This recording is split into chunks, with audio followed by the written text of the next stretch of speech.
I never imagined that a single night could unravel so much of my carefully constructed life, but there I was, standing in my dimly lit kitchen, stomach churning with panic as I replayed the events of the evening over and over in my mind.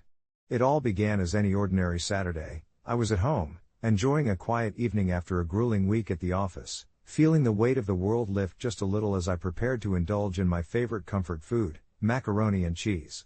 I was halfway through boiling the pasta when I heard an urgent knock at my door. My heart raced. It was unusual for anyone to visit me unannounced, especially this late. When I opened the door, my neighbor, Sarah, stood there, her breathing heavy, face pale, and hair disheveled. She had always been the burst of energy on our otherwise quiet street, but tonight she looked like a ghost, trembling and wide-eyed. "We need to get inside, now," she whispered, pulling me into her apartment without waiting for a response. Before I could grasp the situation, her hand motioned to the window where I saw fear reflecting in her eyes as she explained something I could barely comprehend. She spoke of some chemical cloud that had emerged from the abandoned factory on the outskirts of town, claiming it was dangerous, potentially life-threatening. I could almost feel the air grow denser around us, but I was skeptical. It seemed bizarre and conjured images of a poorly written horror flick. Yet, the urgency in her voice cracked through my layers of disbelief, and I could see she was genuinely frightened. It wasn't long before the acrid smell wafted in through the window, causing immediate dread to claw at my chest. I had learned a little about chemistry in college. I knew enough to also understand that some poisons can fester without notice. A knot of anxiety tightened in my stomach as I shut the window and joined her on the couch, trying to piece together what we should do. As time passed in silence, the tension rapidly escalated. Outside, the muted chaos of sirens wailed in the distance, mingling with Sarah's quiet whimpers. I could tell she was spiraling. Despite my best efforts to reassure her, her breathing quickened, and soon I felt it too. The anxiety swirling in the room felt palpable. I propped up my phone on the coffee table, searching for updates or guidance from local news, anything to anchor us in reality, but then my fingers hesitated over a pop-up ad flashing on the screen. It was a promotional video for a new detoxification product that claimed to counteract chemical exposure. It was ridiculous of me to even consider it, but desperation does strange things to rational thought, and before long I had taken a deep breath and waded further into that dark abyss of misjudgment. "Let's try it," I suggested, wrestling through the lump in my throat. Sarah stared at me, her eyes wide and glossy, and for a moment, I thought she would refuse, but then that fear flickered, and with it, a look of agreement washed over her face. We knew it could be a scam, we knew that it could be even worse than doing nothing, but there we were, both of us grasping for anything that offered hope. We mixed the strange powder into water, the eerie fluorescent green swirling into a murky blend. With shaking hands, we divided the concoction between us and downed it, the taste nearly bile-like, and much to my horror, I could feel a knot of guilt twisting inside me. Soon after we drank it, reality blurred against the rising terror of what we'd done, along with what was happening outside in our town. Perhaps I should have called someone, or maybe we could have just stayed indoors, but that ill-fated choice only paved the way for more panic. The minutes dragged on, and suddenly Sarah bolted for the bathroom, retching and wailing in horror. My heart pounded violently against my ribcage. I watched her in a disoriented state, confused about whether I should comfort her or be terrified of what the potion had done. She came back, crumpled on the floor, flushed and sweaty, and I could see the blame settling between us, thick like poison itself. I wanted to scream at her for suggesting it, she wanted to scream at me for going along with it. The reality of what we had done set like cold cement in my stomach, the dread consuming every ounce of rational thought. Nothing felt right anymore, and in that moment of chaos, I lost control. In an outburst fueled by fear, I vented what I really thought about her and the mess we had just dived into. My words came out like daggers, slicing through the air, and as soon as they left my lips, I regretted them. "This wouldn't have happened if you hadn't come over looking for help," I shouted, horrified by the vitriol I directed at someone who, moments ago, I would have called my friend. Sarah's eyes filled with tears, the weight of my accusation smashing into her thin frame, and for a moment, I felt the world still around us.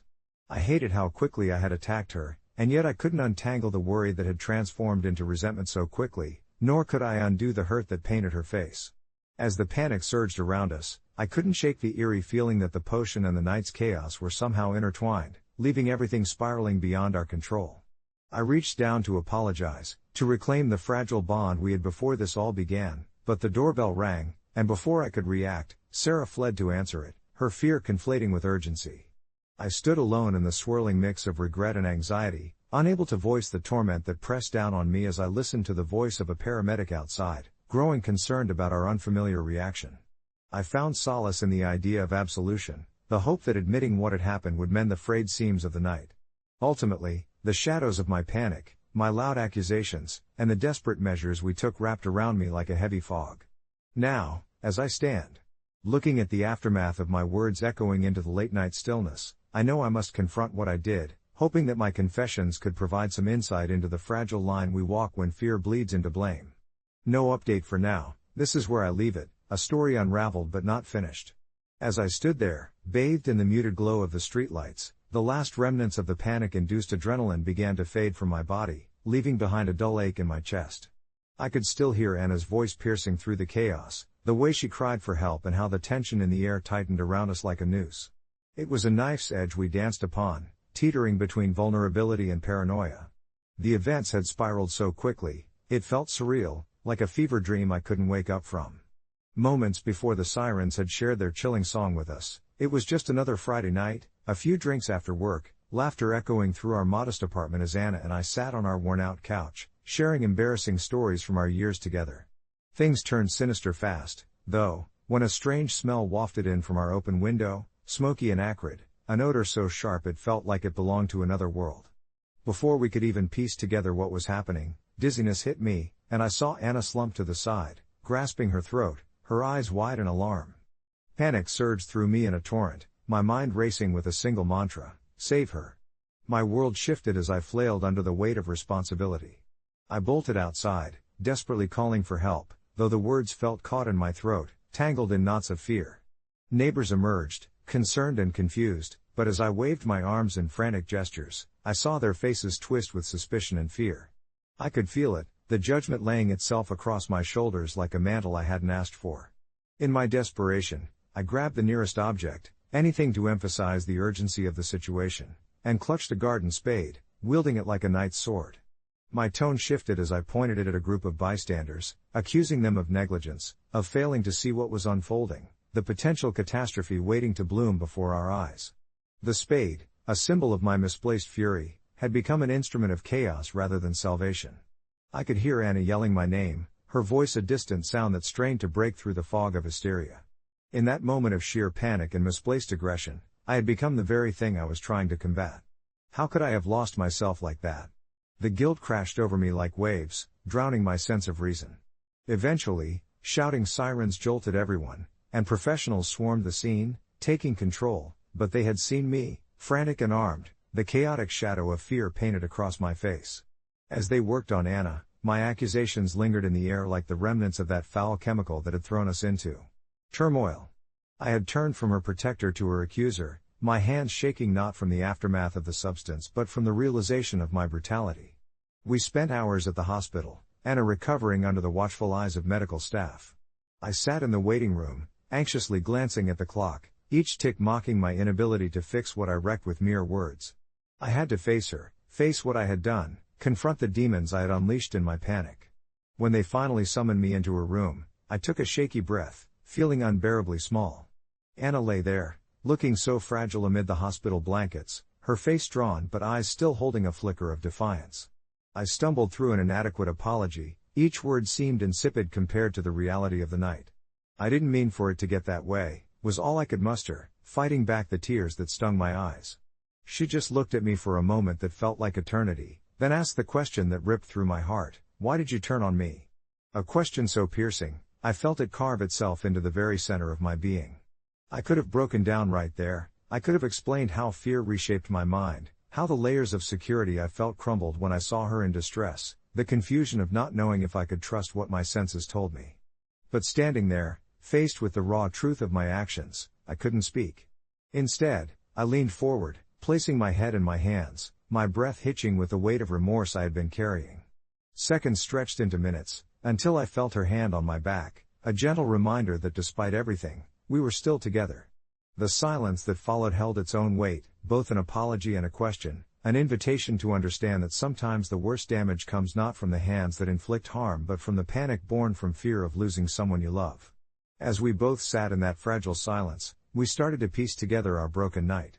Anna shared her own fright, revealing how isolation and the feeling of abandonment in that chaotic moment tightened around her, just as my accusations had.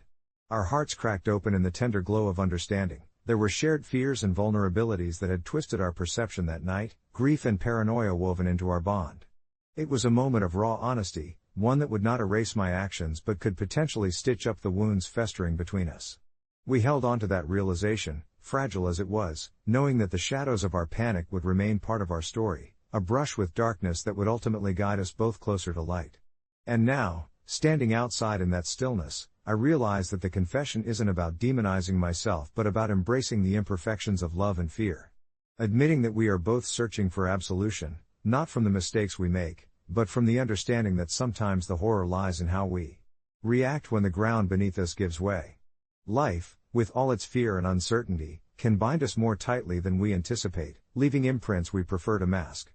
But here, with my confession, I choose to confront rather than deny, sharing our tale as an unfinished thread, evidence of resilience in the heart of human frailty. I can't rewind the night, nor can I return the sharp edges of my accusations. Instead, I hope that in sharing this tale, we can both learn to navigate that fragile line between fear and love, tangled yet unbreakable, moving forward toward understanding one breath at a time. As I sit in the stillness of my dimly lit room, the hum of the street outside a distant reminder of life continuing in its usual course, I find myself drawn back to the events that transpired just hours ago, the night that transformed into a chaotic whirlwind of emotions fueled by panic and chemical memories. It all began innocuously enough, just another evening spent at home with Amy, my partner of 4 years, sharing our latest find on Netflix, laughter punctuating the cozy atmosphere, a glass of wine in each of our hands as the day's stresses seemed to dissipate into the flickering glow of the television screen. But then, around 10 o'clock, amid bites of popcorn and lighthearted banter, there was a strange knock at the door that shattered our bubble. I paused, my heart quickening. Something in that abrupt sound felt off, a sharp note that sent a cold shiver down my spine. Amy had exchanged a glance with me, one that I had now come to identify as the look of instinctual dread, her brow furrowed as she paused the show. We were both rooted in that moment, unspoken fears hanging in the air like static electricity. Who could that be at this hour? She whispered, her voice barely above a murmur, as I, against my better judgment, approached the door, hoping it was just a friendly neighbor or a late-night delivery. Instead, when I opened it, everything changed. A group of men, their faces half shrouded in hooded sweatshirts, stood there, eyes glistening with determination and perhaps something more sinister. Before I could fully process the situation, a sharp smell invaded my senses, something acrid and metallic, causing my throat to tighten as I started to choke. The next moments were a blur, shots of adrenaline blinding me as they shoved a canister into our home, releasing a thick mist that quickly enveloped the hallway, hanging heavily like a shroud between us and freedom. I felt dread creeping up my spine as I stumbled backward, and instinct took over. The first thought that flashed through my mind was to protect Amy at all costs. My heart raced, my breath came in frantic bursts, and while logic urged me to seek caution, panic swelled within me, drowning out my rationality. In the chaos, I rallied my thoughts to grab her hand, but the contorted expressions on the intruders' faces, hints of laughter that cut through my fear, ignited something darker within me. "Get out. We don't have anything for you," I screamed, words spilling out in a harsh, defensive growl that I barely recognized. I shoved a nearby plant pot toward them, a final desperate gesture, but as Amy screamed in disbelief, I could sense my own failure to protect her tearing at the edges of my sanity. In the haze of panic, I accused her in my heightened state, a horrible confession slipping from my lips that she should have done something, anything more to prepare us for an attack like this. As those words left me, I saw the hurt collect in her eyes, the reflection of my fears etching deeper scars into our bond. There, amidst the swirling chaos, I had not only welcomed danger but had turned on the one person I loved most in the world. The intruders fled soon after, seemingly sensing our vulnerability and choosing not to engage further, shadows moving quickly in the dark.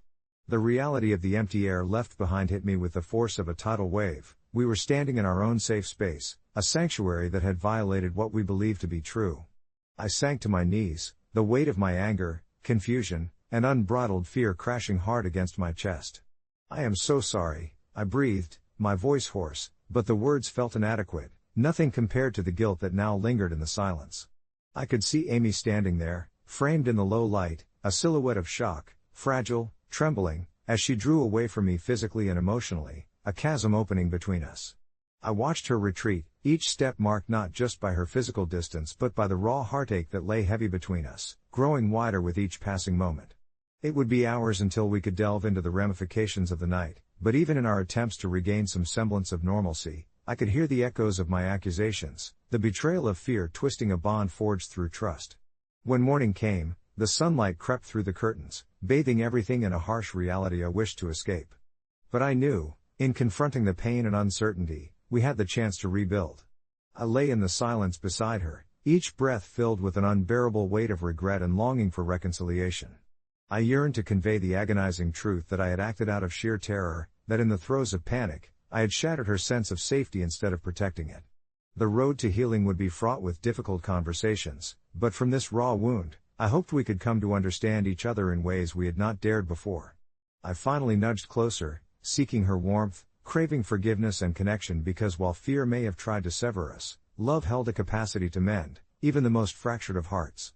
Sharing this story doesn't erase the actions of last night, nor does it unravel the fateful words that spilled unbidden from my lips, but I hope that in opening this dialogue, we can better navigate our experiences together. As the sun cast our silhouettes against the wall, an unfinished painting, my heart swelled with cautious hope, the understanding that trust can be torn and frayed yet can come back together stronger, each thread weaving into the greater tapestry of our love. Walking that thin line between fear and love may forever be our journey, but perhaps, just perhaps, we would emerge more resilient together, each confession a path to healing, each misstep a step toward newfound understanding, intertwining as we move forward, one breath at a time. I spent most of my childhood in a bubble of solitude, and as I look back now, those years feel like a different world altogether. Growing up an only child in a quiet suburban neighborhood meant that my days often floated by with just me, my thoughts, and a few loyal companions in the form of imaginary friends. It wasn't until I was in high school that I really began to notice how different I was from the other kids. While they raved about sibling rivalries and shared birthday parties, I mostly had memories of building elaborate blanket forts alone or losing myself in vast, fantastical stories spun from my overactive imagination. It felt almost like a badge of honor, until it didn't. When I met Sarah, my first real friend, in the spring of junior year, things shifted. She was boisterous and full of life, the kind of person who could spark laughter in the dullest of moments. One crisp afternoon, as we were lounging on the grass after school, she turned to me with an amused look and asked, "So, what's it like being an only child?" My cheeks flushed. I had never really thought about it before, never really questioned how it might look to others. I shrugged and joked, "I'm basically a lone wolf, thriving in my solitude, hoping my nonchalance covered my discomfort." But as our friendship deepened, I realized this perception became a topic of curious discussion. To Sarah and our circle of friends, I was the odd one out, and eventually, they began to label all my little quirks, my need for silence, my aversion to crowded places, my compulsive organizing. They teased me gently, asking if I ever felt like I was missing out on something vital by growing up without siblings, weaving a narrative that sent little ripples of discomfort through my chest. I started to examine my world more critically. Anxiety tugged at the corners of my mind like a persistent shadow. Was I really missing out?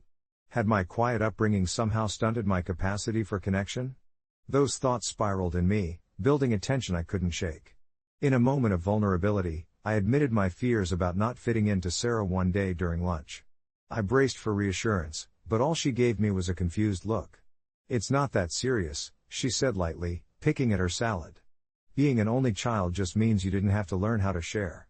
It was said in jest, but the laughter that followed hung uncomfortably in the air, like the awkward silence that often enveloped me at family gatherings. The words replayed in my mind, a constant reminder of the perceived limitations my upbringing carried. It wasn't until weeks later, during a late-night conversation filled with soft whispers and secrets, that I found clarity. As the stars twinkled outside Sarah's window, we spoke about dreams, fears, and the silent battles we all faced. It was then that I realized being an only child didn't frame me in a box, it simply added to the collage of who I was becoming. I had learned independence in a way that others hadn't. I had cultivated a rich inner life that allowed me to empathize deeply, to share pieces of myself that were raw and real. By the time summer rolled around, I began to embrace my differences. I no longer felt stifled by the perception of what an only child meant. Instead, I wore it as a unique element of my identity. The teasing from friends became affectionate ribbing rather than painful reminders, and I found joy in explaining my quirks to new people I met. It was silly, almost freeing, to clarify things like my peculiar love for quiet coffee shops or my habit of organizing my bookshelves by color, little nuances that made me, me. In some ways, I imagine that everyone had their own singularities, and mine were simply born from a different start. Maybe they reinforced my strengths instead of my weaknesses. I think back on that time fondly, remembering how it shaped my adult relationships. Connecting with others became a deliberate act, a choice to share my thoughts and feelings instead of hiding behind them. I discovered that vulnerability was not a sign of weakness but an invitation to deeper connections. The laughter shifted, it turned from gentle teasing to understanding camaraderie, and instead of seeing me as the solitary figure, my friends began to see the depth of my inner world. And now, as I share this story, I recognize that each uniqueness tells a larger narrative, the stories we all carry through life, boundlessly weaving with those around us. Even now, I sometimes yearn for that comforting solitude of my childhood, the solace of quiet reflection, but it was ultimately the connections I forged that opened the door to understanding myself better. It turns out, growing up alone in a crowded world taught me how to truly relate to others, to appreciate the vibrant tapestry of human experience that connects us all, and I've learned that it's not always about sharing a childhood, sometimes, it's about sharing a journey. And as for Sarah? Well, she's still my best friend, and we often reminisce about those carefree days, realizing how those silly conversations about sibling relationships spark something profound in both of us. Update: a few months later, I saw a post on social media by Sarah asking, "What's something you learned about yourself that surprised you?" I responded, "Being an only child taught me more about connection than I ever realized." It received many comments, and people shared their own stories, forming a rich conversation. I couldn't help but smile at how the thread weaves together our different experiences into one collective narrative. Scrolling through the comments on that post, I felt a warmth swell in my chest, realizing how deeply our experiences intertwined. Each reply was a unique thread in the tapestry of human connection, beautifully illustrating how our diverse backgrounds shaped us in myriad ways. It was there, beneath the haze of glowing screens, that I caught a glimpse of a broader truth. My life had been influenced by an apparent isolation, growing up without siblings, which now seemed to blossom into an empathetic understanding of others seeking connection. Sarah and I had often joked about the quirks I exhibited, my compulsive need to organize things, my tendency to take up a lot of the conversational space, and my sometimes awkward attempts at humor that felt like they needed an audience. Yet these traits didn't just define me, they had formed bridges to my friends, especially to her. As if she sensed my wandering thoughts, Sarah texted me later that evening, "Let's grab coffee tomorrow. I feel like we both have a lot to share." Over lattes and warm croissants, we picked up right where our shared online discussions left off, transforming abstract experiences into tangible conversations loaded with laughter and revelations. Our familiarity felt like a blanket on a cold night, comforting and secure. Seeing Sarah's animated gestures as she recounted her own misadventures of self-discovery made me realize how different yet similar our paths were. She spoke of the chaos of growing up with siblings, how they often bickered yet remained inseparable, a bond forged in the fires of familial dynamics. There was an enviable freedom in her siblings' ability to spar over petty things until a simple moment of laughter could dissolve the tension in mere seconds. In our conversations, I often considered how my solitude had cultivated independence in me, yet I could feel this quiet yearning for kinship that had simmered below the surface, nurturing my desire for connection in unexpected ways. It became clear that while we had grown up in different settings, the quest for belonging was fundamentally universal. Toward the end of our coffee date, as we sipped the last dregs of our drinks, Sarah posed a question that seemed innocuous but struck a deep chord within me. "Do you think being an only child opened or closed doors for you?" I paused, stirring the remnants of milk in my cup, searching for the right words. "Both, I think. It's opened doors to understanding and appreciating the depth of relationships, but sometimes I wonder if it also closed off the type of spontaneity that siblings provide." Her eyes lit with understanding. "I get that. It's like we took two different paths through the same woods." Driving home, the afternoon sun dipped low, casting a golden glow through the trees, swirling leaves dancing in the air. I felt an overwhelming sense of gratitude. My heart swelled, no longer tethered by the solitude of my upbringing but buoyed by the connections I had forged in adulthood, the friends who accepted me for all my quirks. Reflecting on that coffee date, I realized it wasn't just about siblings or being an only child, it was about embracing the uniqueness of our individual journeys while recognizing a shared goal of longing to belong. Curiously, I decided to update my original response on Sarah's post with this realization, as I sensed it would resonate with others as well. It's funny, isn't it? I wrote, how our upbringings mold us, but we realize the essence of connection lies in understanding ourselves and each other, regardless of whether we grew up alone or surrounded by siblings. As the notifications buzzed in, echoing my sentiments back at me, I could almost feel the community's collective warmth enveloping me, reminding me that whether we came from large families or were raised in the quiet corners of solitude, we each held a crucial part of the puzzle that formed our shared humanity.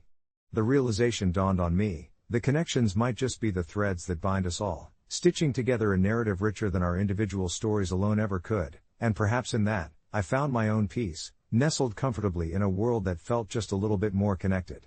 That evening, as I put away my phone and took a moment to sit in the cozy glow of my living room, I felt a wave of gratitude wash over me. I had always loved the silence of my childhood home, filled only with my thoughts, the pages of a book turning, and the occasional laughter between my parents, a serene bubble of love and warmth that sheltered me from the outside world. But now, I found myself marveling at how that quiet solitude had not limited my ability to connect, rather, it had nurtured a deep sense of empathy within me, one that allowed me to reach out and bridge the vastness that sometimes felt so isolating.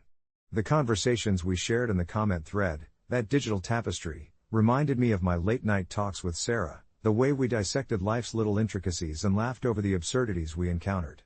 Sarah had sent me a message earlier that afternoon, suggesting we grab coffee soon to catch up, and I felt a flutter of excitement at the thought. I remembered a time when I might have hesitated, concerned that my world of one had somehow stifled my ability to engage, but not now. I wanted that connection, craved it even, like wildflowers stretching toward the sun.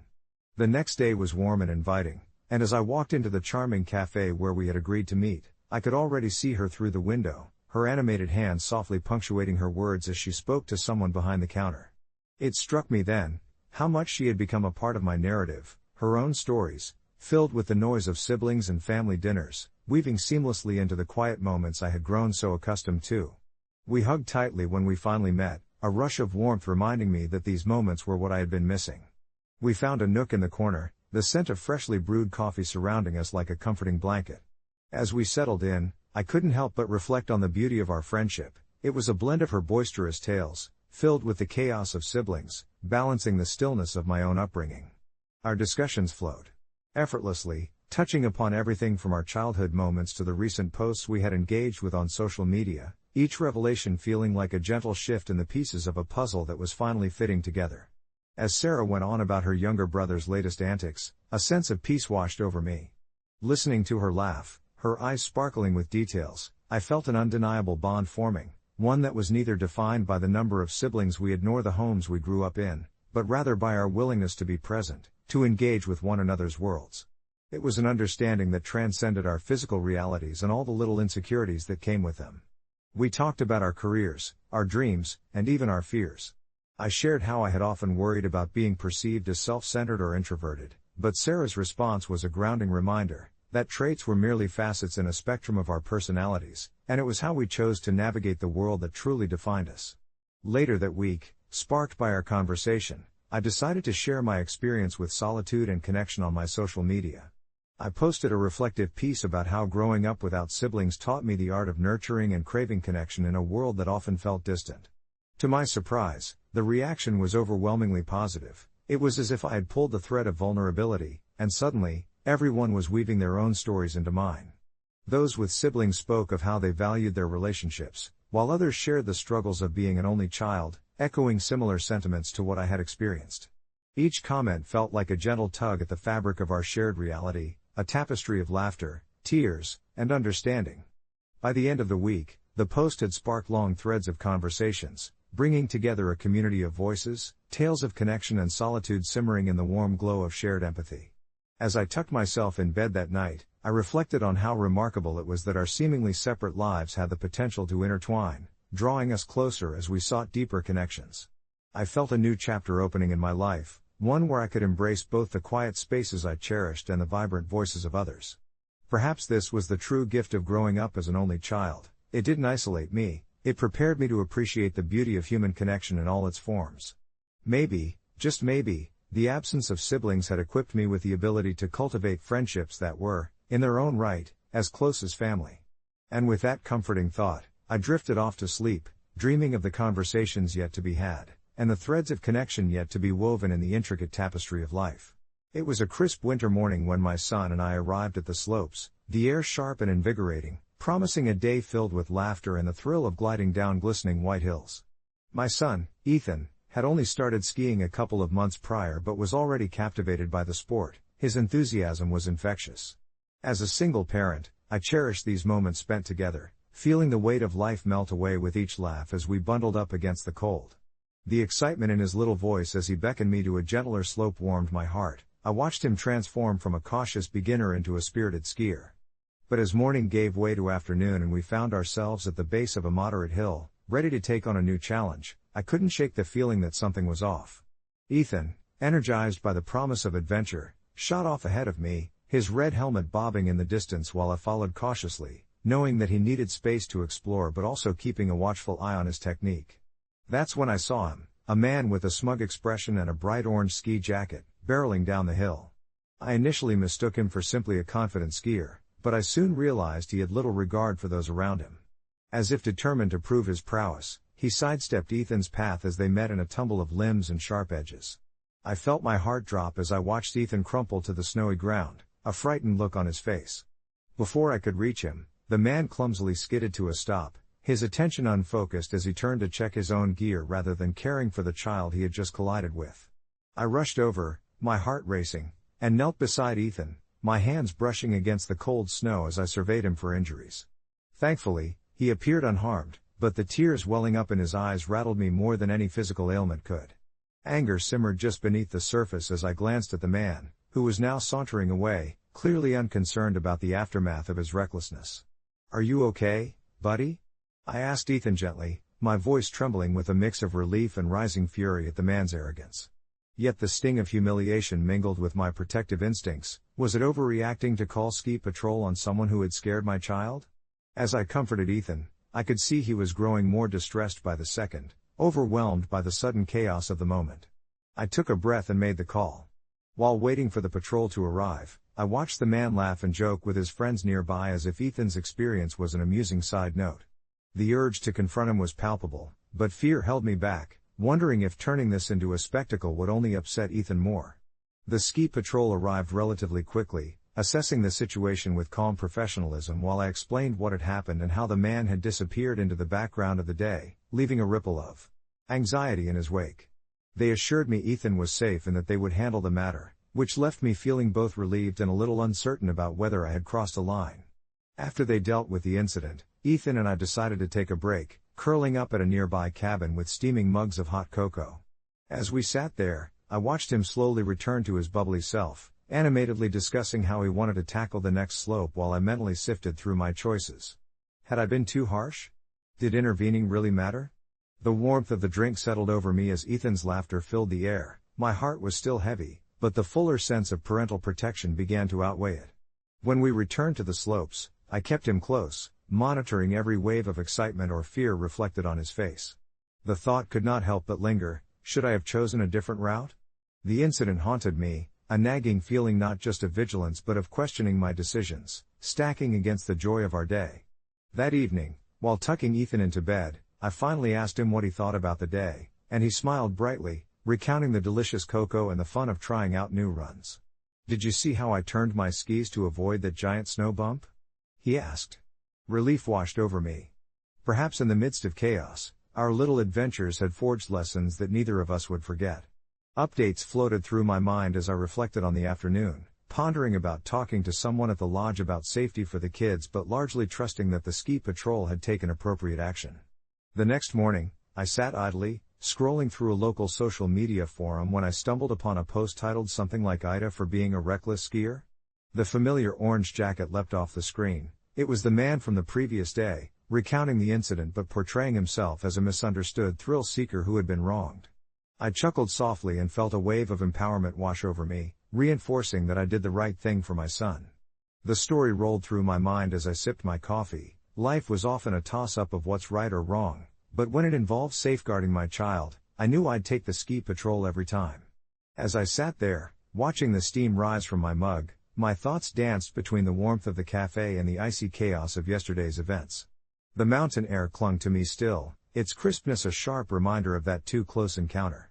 My son, Jason, had been so excited to hit the slopes for the first time. The anticipation was evident in his wide-eyed, bouncing energy as we strapped on our skis, the bright sun glistening off the powdery white snow. I had watched him glide cautiously at first, a little awkward but admirable in his determination. I couldn't help but grin as he cautiously maneuvered between the ever-present shadows of seasoned skiers. That grin had faded quickly when the orange-clad man hurtled down the mountain like a rogue missile, his skis gleaming with reckless intentions. There was no slowing down, no effort to avoid my son, and the moment became a blur. I remember calling out, but my voice was swallowed by the wind as Jason was knocked off his feet, landing with an audible thud, his little body tumbling into a snowdrift. The panic that washed over me was paralyzing. I rushed to my boy, my heart hammering, unwilling to look away from the damage that could have been done. Thankfully, he just had a couple of bruises that would fade, but the feeling of fear lingered long after. As ski patrol whisked the man away, their disbelief mirrored my own. He was so enthralled by the thrill of skiing that he had overlooked his responsibility to other skiers. The disbelief turned into anger when I saw him posting about the incident online, morphing the narrative to paint himself as a victim instead of the man who had charged through a family day like a bull in a china shop. It made my blood boil, that arrogant dismissal of consequence. I pondered whether I was too quick to call ski patrol, but my internal mantra of protectiveness soothed my guilt. I had acted out of fierce love for my son. That night, I spoke to Jason about the importance of safety and respect on the slopes. He nodded, his bright spirit unscathed by the day's events. "Dad, he just didn't see me. I still want to ski," he declared, determination lining his young brow. A mixture of pride and fear twisted in my chest. A kind of courage blossomed in him that I deeply admired, even if it made my heart race with worry. As days passed, I kept peeking into the online forums where the orange jacket guy had been, watching him twist words to become a skiing legend when he was just a reckless distraction. Then, something shifted, the comments began taking a turn. More skiers echoed our experience, pointing out his reckless behavior and demanding accountability. It felt comforting to know that I wasn't alone in my assessment. The twisted perspectives attempting to absolve his actions had no traction. It seemed everyone else saw it as clearly as I had. I even gathered the courage to participate, sharing how his actions had endangered my son and that safety should always trump thrill-seeking thrills. Months later, as I skimmed through the old posts, I reached one that caught my eye. AITA for apologizing to a parent after reflecting on my reckless skiing? It was the same orange jacket, though this time the tone was remorseful. The author spoke candidly about self-reflection and growth since that fateful day. I couldn't help but shake my head, the past merging awkwardly with the present. Though it was gratifying to see someone take accountability, a part of me resented the years lost to careless decisions. I closed my laptop and turned my gaze into the depth of winter as it changed to dusk. Jason was at the window, captivated by the falling snow, his laughter a bright star amidst the swirling white. Perhaps life was less about the transgressions of others and more about how we chose to love and nurture, to build characters and let them shine. The glow in my son's eyes was enough to make me forget the orange jacket and all it represented. The love I held for him ignited my understanding that we all fall, we all learn, and sometimes we must confront the slopes for the world to truly thrive. As the evening settled in and the warmth of the fireplace flickered shadows on the walls, I found a sense of calm wrap around me, interlaced with the soothing sounds of the crackling logs. I watched Jason dance around the room, his little feet gliding over the polished wood like they had learned to ski themselves, each movement a testament to unbridled joy. It was in these quiet moments, away from the chaos of the ski slopes and the bitterness of confrontation, that I found clarity. The way he playfully mimicked the ski patrol with a makeshift rescue backboard, a cushion from the couch draped over his shoulders, made me smile. My heart warmed with the thought that the incident on the slopes, while harrowing, had embedded itself in a lesson of safety and respect that I hoped would shape Jason's adventures in the years to come. With a steaming mug of cocoa in hand, I settled into the couch, letting the aroma wrap around me like a cozy blanket. My phone vibrated, and I instinctively grabbed it, half expecting another distasteful rant from the orange-jacketed antagonist. Instead, it was a notification from Reddit. Jason's antics had drawn the attention of my post, a flurry of comments that ranged from supportive to downright accusatory. I chuckled softly, reminded of how the public realm could partition experiences so neatly into heroes and villains, spectator and participator. But as I read through the comments, A sense of community enveloped me. Many echoed my thoughts, recognizing that in the world of parenting, we don't always have time for gray areas. Suddenly, my musings were interrupted by a soft knock at the door. I glanced towards Jason, who had momentarily halted his playful theatrics, curiosity gleaming in his eyes. I opened the door to find Leah, our neighbor, with her 2 kids, bundled up against the cold. "We heard you had hot cocoa," she said, grinning widely. Her laughter melded with the sounds of snowfall, brightening our home even more. The kids rushed in, their cold cheeks rosy and eyes sparkling. Jason's laughter reignited as he pulled them into his playtime adventure, and the atmosphere shifted. In the midst of our newfound gathering, I realized that life's slopes could be treacherous, but they also gave rise to moments of incredible joy and connection. I welcomed Leah and her children, brewed fresh cocoa, and chuckled as they retold their ski adventures and mishaps.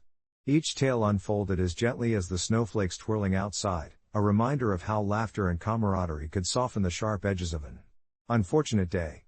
As the night progressed, we worked together to build a fort with blankets and pillows, creating a sanctuary of laughter in our living room. I could see how these interactions knitted the fabric of community and camaraderie, and I forgot the weight of the perpetrator's orange jacket as I engaged with the now familiar chaos. Every fit of giggles, every slight mischief, and even the way the kids tossed snowballs wove a thread of warmth that contrasted against the chilly world outside, reminding me that while I had stood firm on the slopes, ensuring my son's safety, my real battle was here, fostering a space free of judgment and full of love. The evening dragged on, fading into night, with stories exchanged and cocoa cups emptied. Just as I was beginning to feel drowsy, my phone buzzed again. The thread on my earlier post had exploded with notifications. I glanced at the screen with fatigue but curiosity. More stories shared, sympathies and remembrances of their own cultish orange jacket encounters, and unexpected words of encouragement. One comment, in particular, struck me: "Every time you stand up for your child, the world gets a little bit brighter." I smiled, taking a deep breath. It felt like a love letter to every parent grappling with their role in protecting their children amidst the unforgiving terrain of the world. Settled back into the couch, I closed my eyes, letting the sounds of laughter swirl around me like the snow outside, enveloping me in a cocoon of warmth. I realized that we must all navigate our slopes, but what mattered more than the falls or daring escapes was how we choose to love, nurture, and advocate for those we hold dear. That night, as Jason drifted off to sleep surrounded by remnants of his excitement, I too surrendered to the calm of the moment, feeling reassured that each step I took for him was a step towards fostering resilience and strength, something I hoped would carry him even beyond the ski slopes. I never thought I'd find myself in a battle of principles with someone I loved, especially over something that seemed so trivial at first, a project that I only half listened to during a late-night chat on our worn-out sofa. My boyfriend Ben had always been the type brimming with creativity, a hyperactive mind buzzing with the latest genius ideas that flitted in and out of his consciousness. I could barely keep up, often nodding along, knowing he thrived in that space of wild imagination. But to me, ideas were just that, dreams waiting for the right moment. I, on the other hand, was more grounded, living my life by what made sense, especially when it came to finances. One calm evening, however, things took a turn. Ben excitedly shared his latest brainchild, a subscription service for personalized jars of homemade pickles. He envisioned people worldwide, savoring his unique flavor combinations and being inspired by his passion for pickling. The enthusiasm in his eyes was infectious, but all I could muster was a hesitant smile. As he continued, the idea sounded more and more ludicrous. I knew Ben, he lacked the business acumen to even set up a proper website, let alone manage logistics. When he asked for a few $100s to kickstart this vision, my heart sank. It was the first real moment of pause for me, where I realized that this idea, which he held so dear, wasn't something I could support. I suggested a thorough business plan or some trial runs first, but Ben's face fell. He accused me of lacking faith in his genius, and my initial hesitation quickly spiraled into a profound sense of guilt. I loved him, yet I feared enabling a dream that might lead to heartbreak. Days dragged on, filled with awkward silences and unspoken words. I would lie awake at night, wrestling with my thoughts, wondering if I was truly the one in the wrong for considering the practicalities over his dreams. Did wanting reassurance make me an obstacle in his creative journey? Or was I simply protecting our future? Eventually, I proposed a compromise. We could allocate a small portion of our savings to conduct a few test runs, perhaps even host a local tasting event to gauge interest. The immediate relief on his face was unnerving, turning into an easygoing laugh. but it felt like I was pitching a half-hearted agreement to soothe my conscience. Yet, in the following weeks, I noticed something beautiful emerging when we collaborated. Ben, reinvigorated by purpose, immersed himself in researching recipes, and I even joined him in trying different methods, navigating the kitchen like a team. It became a bonding exercise of sorts, like stirring our love into each pickle jar, and slowly, anxiety morphed into excitement. Then came the day of the tasting event.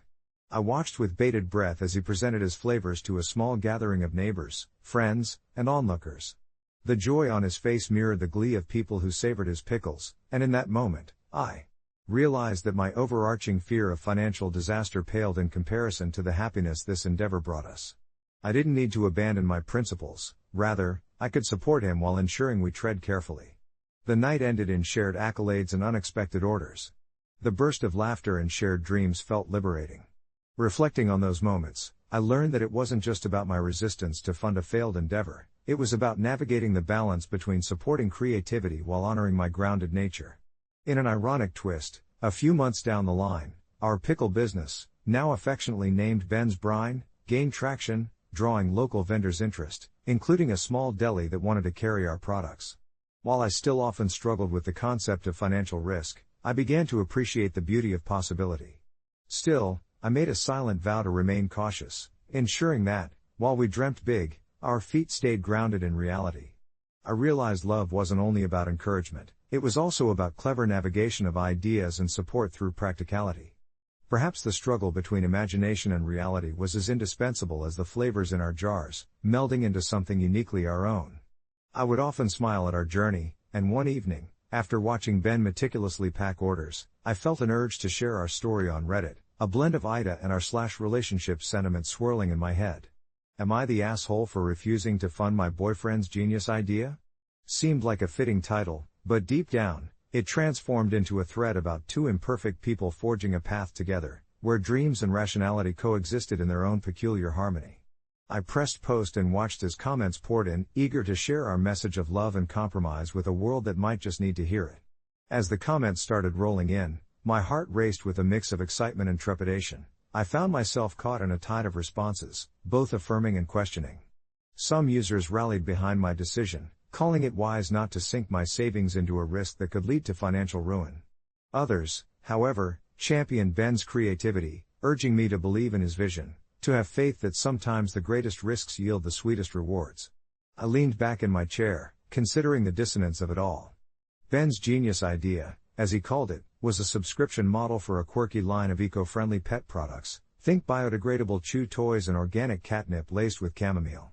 The concept had merit and, more importantly to me, was a reflection of Ben's love for animals and commitment to sustainability, but the financial commitment weighed heavily on my mind.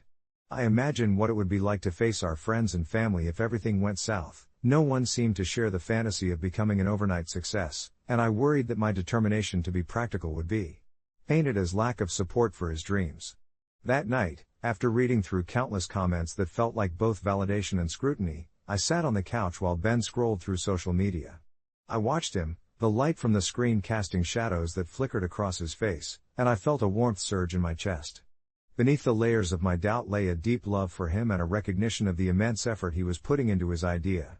When he mentioned his plans for a booth at the local farmers market the next week, my heart sank. It felt like a band-aid being ripped off over a wound I hadn't fully addressed. I decided it was time to talk. Ben, can we chat for a minute? I asked, my voice wavering slightly. He paused, glancing at me with those bright eyes that exuded both hope and a hint of vulnerability. We sat together, our knees almost touching on that old, worn couch we'd picked up together from a thrift store. He watched me intently as I fumbled to find the words, my mind racing through all the implications and feelings. I want you to know that I admire what you're doing. Your passion for the eco-friendly concept is inspiring, I started gently, gauging his reaction. He nodded, a small smile breaking until I continued, but I'm really struggling with the idea of funding this venture. I let the words hang in the air, framing my concerns without diminishing his dreams. Ben shifted, his smile dimming slightly as he absorbed my words. I get that. I really do, he said, his tone steady but tinged with disappointment. But, you have to see it from my perspective too. This could be something great. I just need a little support to make it happen. As I watched him grapple with my reluctance, It struck me how deeply we were caught in this tangled web of aspirations and realities, and maybe, just maybe, if we navigated it together, we would find common ground. I took a deep breath, drawn back to the Reddit thread I had just posted.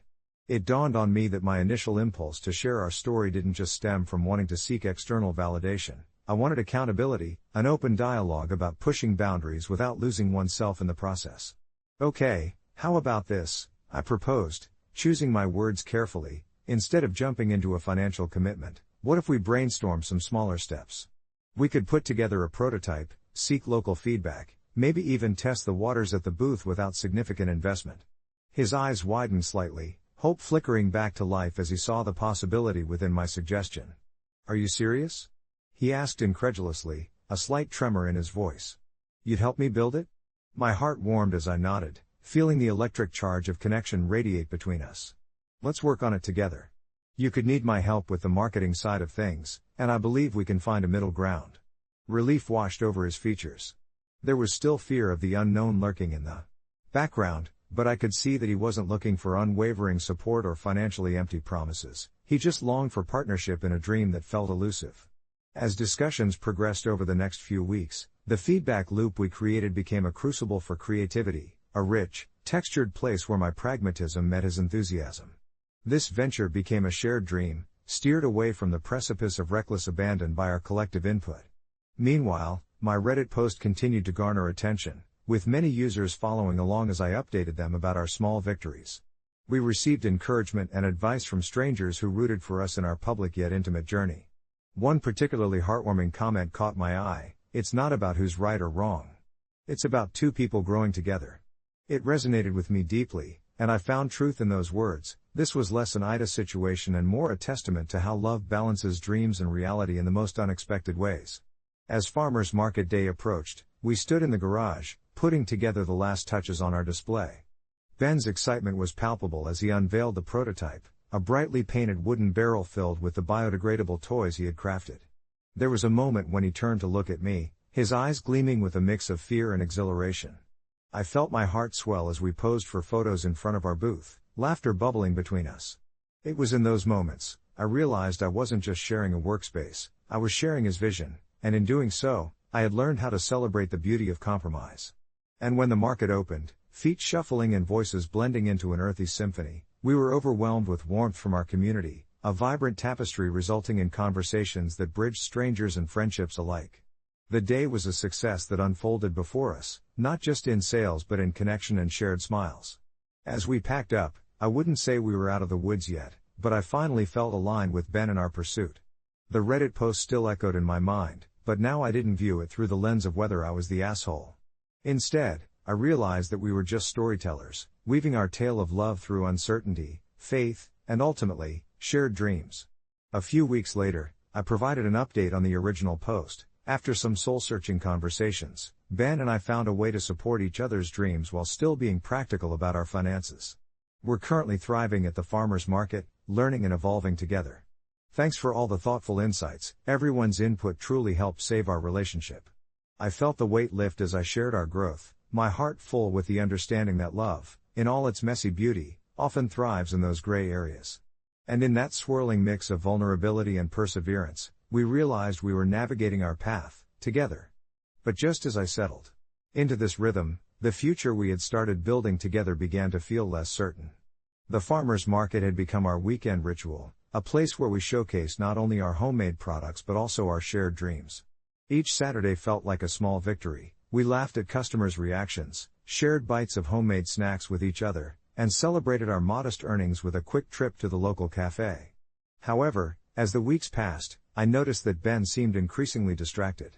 I could see the glimmer of ideas flitting behind his eyes, but instead of sharing them with me as he used to, he wrapped his thoughts in layers of secrecy. One evening, after a brisk day at the market, I caught him sketching ideas in his notebook, a faraway look casting shadows across his face. "Hey, what's going on in that head of yours?" I asked, attempting to bridge the distance that had begun to grow between us. He glanced up, surprise mingled with something that felt ominous. "Nothing. Just some ideas for the next phase of our venture," he replied nonchalantly, but I sensed an undercurrent of something deeper lurking beneath his surface. It was then that I felt my heart flutter with unease, and I couldn't shake the feeling that a storm was brewing, and I was left without an umbrella. I pressed for more details, and with each question, I sensed him pulling further away, the bubble of excitement I had once felt about our relationship now punctured by simmering tension. After several days of half-hearted conversations, little truths began to unfurl like the petals of a flower refusing to bloom in harsh soil. One evening, over dinner, I took a leap. "Ben, I feel like we're not on the same page anymore. Are you really happy with how things are going?" The weight of my words hung between us, and his fork clattered against his plate. He looked at me, eyes wide, then opened his mouth to speak but quickly shut it again, glancing down instead. Finally, he let out a long breath. I've been thinking about expanding our business further than the market. There's a whole online community for what we do, and I want to tap into it." There it was, the floodgate had opened.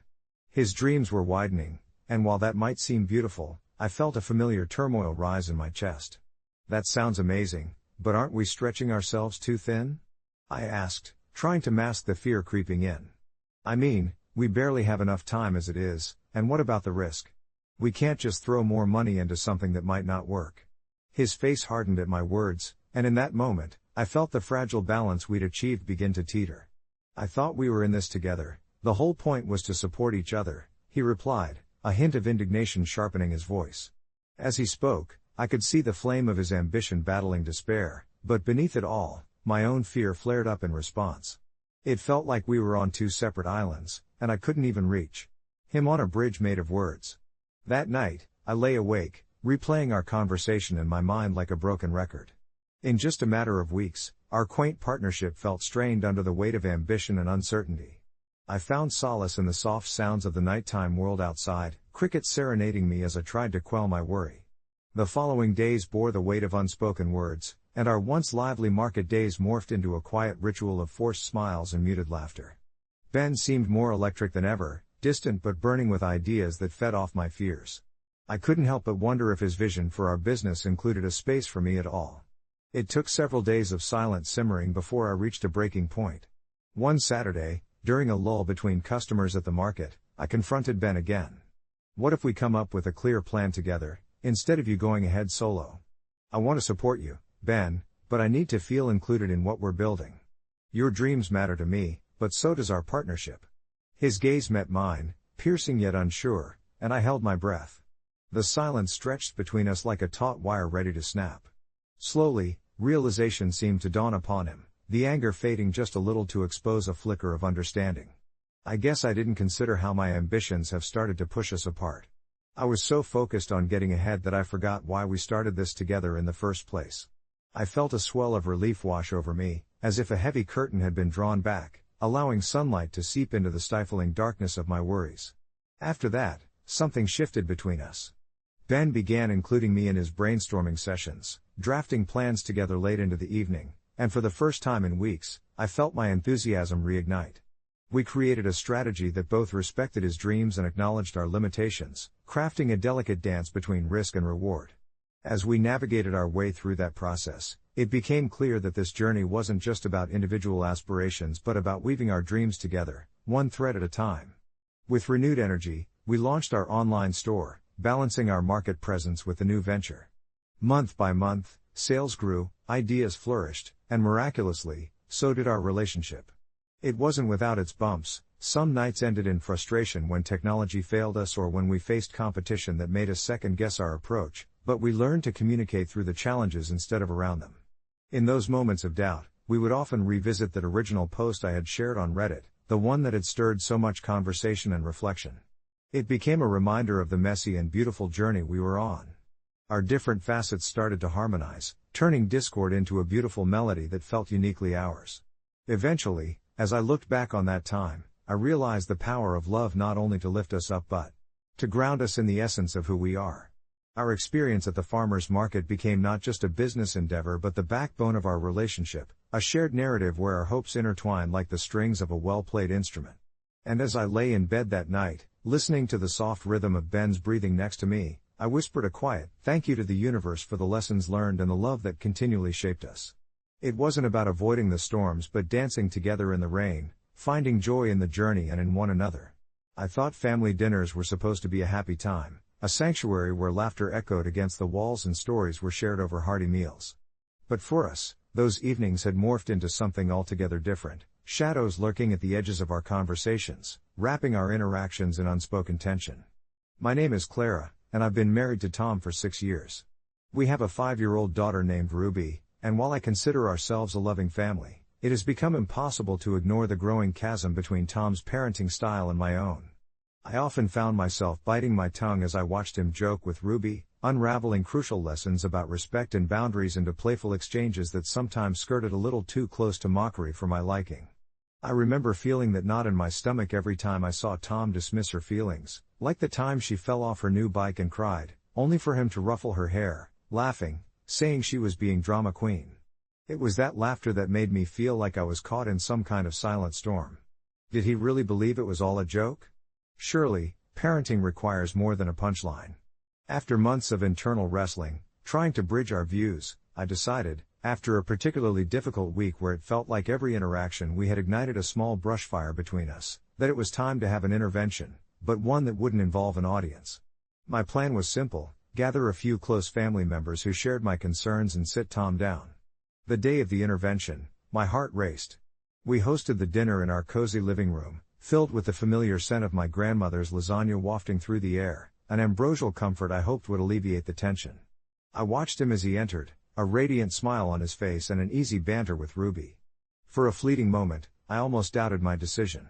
How would he react to these loved ones sitting there, ominously quiet, gauging his every word?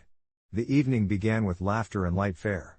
But I could sense the shift when I introduced the topic with tentatively kind words about how much we all loved Ruby and wanted the best for her. Tom's smile flickered. I was met with a defensive posture, and soon, my family felt the air change as they echoed my concerns. Tom, we've all noticed that sometimes you just brush off her feelings. Each word felt like a landed blow, and I could see his expression shifting from taken aback to outright hurt. As voices intensified, I could feel the thick cloud of resentment settling between us, swirling in my gut. I'd never meant for it to feel like an attack. It should have felt like a caring moment, but watching Tom's eyes narrow, his lips tighten, I wished I could erase the entire evening. What had I done? The room grew quiet, the sound of my own heart pounding dangerously loud in my ears. I could see Tom blinking back something: anger, sadness, or perhaps confusion. He stood up abruptly, his chair scraping against the wooden floor like nails on a chalkboard, and headed out to the patio. I followed, a mix of dread and regret crashing over me. Was I being an asshole? I asked, my voice trembling slightly. He stood against the railing, the moonlight casting a soft glow on his profile. I just want to be a fun dad, Clara, he said, his tone flat but revealing a deeper vulnerability. I didn't know there was a right way to parent. With that, I plunged into an honest dialogue instead of confrontation, revealing my fears of Ruby growing up leniently, of becoming someone who couldn't respect boundaries. As the night unfurled, we both found ourselves sharing more than just grievances. We uncovered fears, doubts we'd both carried throughout our marriage. I think it was then that a shift occurred, allowing us to reach homemade understandings of what it meant to raise our little girl. By the time midnight rolled around and the stars twinkled like distant lanterns overhead, we had come to an agreement. Tom promised to be more mindful of Ruby's feelings, while I vowed to ensure my approach balanced firmness and compassion. There were tears, hugs, and an ache that transformed into quiet laughter, dispelling the earlier tension. Weeks later, we saw noticeable change, not just in Tom's interactions with Ruby, but in how we communicated overall. It wasn't perfect and won't ever be, but now we could openly discuss boundaries, emotions, and even the occasional disagreement, something I'd craved since the beginning. I remember laying in bed that night, watching Tom lose himself in his dreams, not having resolved everything but feeling as if the weight of our misunderstanding had shifted, loosening its grip. It was a step forward, and though we still navigated the stormy seas of parenthood, the conversation gave me hope. As I write this, narrating the poignant moments that brought us closer, I can't help but wonder how many couples sit with their own trepidations beneath familiar stars, all needing just a little intervention of their own to make love thrive amid the chaos. Yet, despite the tentative peace we found in the quiet of our shared space, the feeling of unresolved tension never truly faded, resting just beneath the surface of our conversations. In the days that followed, I could sense the fragility of our relationship. It was like walking on a tightrope stretched high above the chaos of life, our very balance teetering on the edge of unspoken words. I started to find comfort in the routine of our days, the morning rituals of coffee brewing, the sweet scent of pancakes sizzling on a Sunday morning, the soft laughter of our kids echoing through the house while Tom and I exchanged fleeting glances, each one heavy with unarticulated thoughts. Some nights, after the kids drifted off to sleep, I would lay awake, staring at the ceiling, wondering if what we had done was sufficient. Had we truly bridged the gap that had grown between us? Or were we merely placing a bandage over a wound that had yet to heal? Then came the day I found myself sitting in a small coffee shop, fingers wrapped around a warm mug, staring at my phone as I scrolled through a thread on r/AITA about a woman who had confronted her partner about their parenting. I hadn't planned on reading it, I just needed something to occupy my mind while I waited for a friend. But as the words unfolded on the screen, each confession, each struggle resonated deep within me. The comments decried her actions, some labeling her an asshole for creating unnecessary conflict. Others championed her courage, arguing that sometimes the hard conversations needed to happen to invoke change. I closed my eyes and imagined the context, bodies tense with unspoken frustration, a family dinner morphed into a culinary battlefield, emotions laid bare like tender flesh on display. I couldn't shake the feeling that this was a real portrayal of what I had experienced, a realization that I wasn't alone in my thoughts, that perhaps I had inadvertently become a part of something larger. Arriving home later that day, armed with new perspectives but still clinging to the husk of my previous fears, I found Tom in the living room, a symphony of plastic toys littering the floor, the kids' laughter filling every corner. I felt a surge of gratitude for those moments, yet apprehension clawed at me from the inside, whispering that our home was both a sanctuary and a battleground. As we settled in for dinner, I picked my words carefully, wanting to engage but withholding a little out of compassion for both of us. I asked Tom how he felt about the kids' evolving behaviors, whether he noticed any shifts in their interactions. His brows furrowed as he chased a piece of broccoli around his plate, a clear sign of internal reflection. Sometimes, I worry I'm not doing enough, he admitted, the weight of his vulnerability striking a chord in me. I know the kids are learning from us, but what if I'm just showing them all the wrong things? As I watched him struggle, my heart ached at the vivid realization of his fears mirroring my own. And just like that, what began as a conversation about our children morphed into us slowly unpacking the expectations we had of each other as partners and as parents, the insecurities revealing themselves line by line. By the end of the meal, we were leaning closer, sharing laughter punctuated with confessions of self-doubt. It felt exhilarating, as if the heaviness of our situation had transformed into something lighter, a buoyancy infused into the atmosphere of our home. Several days later, we found ourselves sitting at the edge of our bed, the dim light of the nightstand casting a warm glow around us as I carefully broached the subject of another intervention of sorts, one that could involve family, a potential gathering of our in-laws and nearest friends to discuss parental roles in a supportive circle. Tom was hesitant at first, reflecting on the past dismissals and misunderstandings we had both endured, but our children's chaotic tendencies soon became the deciding factor. I don't want to keep pretending we have it all figured out, he agreed softly, the resolve growing between us. If it helps us, and them, to talk through this, then let's do it. So we did. We arranged for a small gathering that weekend, inviting only those who felt like pillars of our lives, supportive grandparents eager to lend advice and seasoned friends who had navigated similar waters. The night approached with a mix of excitement and anxiety fluttering in the pit of my stomach, and as they began to arrive, I could feel an electrifying energy dance through our home. In the warm embrace of friendly faces, we shared stories filled with laughter and also moments filled with stark reality, unveiling vulnerabilities as a collective group. Conversations laced with compassion drew forth advice, sparking lively discussions that felt refreshing and raw. I discovered that most of us were grappling with the same trials, the weight of expectations sometimes feeling like a heavy cloak we wore unwillingly. And it hit me, this sense of community was what I had craved, not just for my husband and me, but for all of us, feeding into the notion that parenting, like any venture, thrived in the laughter and wisdom shared among friends and family. As the night lingered on, we encircled one another in a way that transformed the situation from an intervention into a celebration of unity. Toasts and cheers echoed through the night as our children fell asleep, the gentle hum of laughter wrapping around them like a lullaby. And as the evening wound down, Tom and I found ourselves seated on the porch under a sprawling moon, the kind of night that felt expansive and eternal. We reflected on the beauty of the conversations and the progress we had made, not just within ourselves but as a couple willing to face the tumult of parenting hand in hand.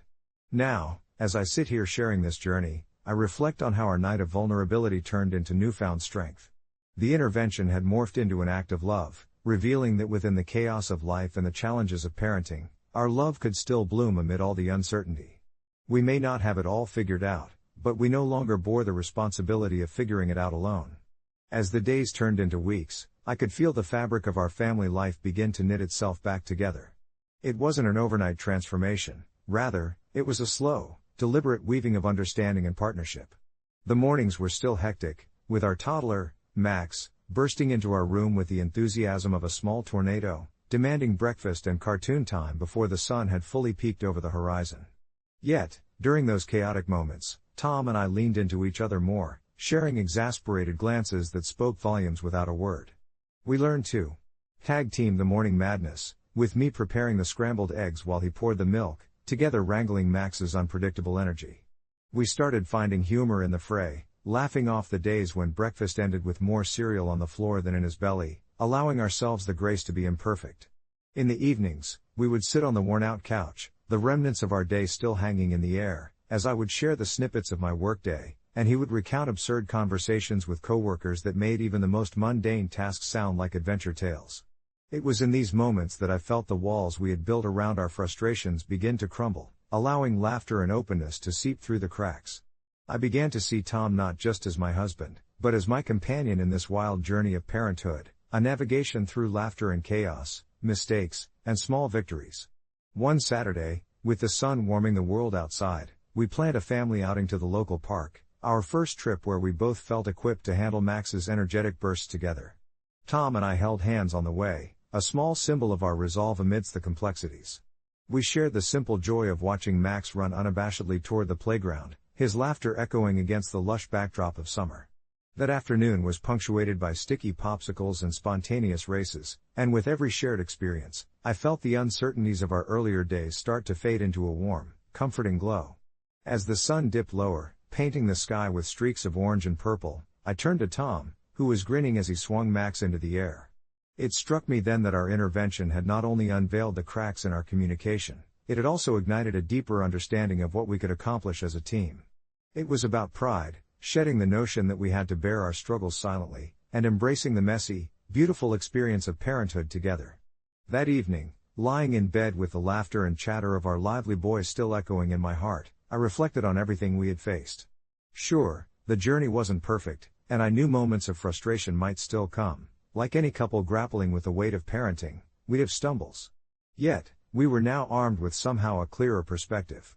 The intervention hadn't been a merely talking it out session. It had forged an unspoken pact that we would continue nurturing our relationship alongside our role as parents.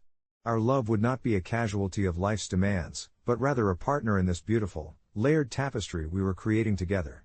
As I lay there, feeling the gentle rhythm of Tom's breath next to me, I reached for my phone to journal my thoughts.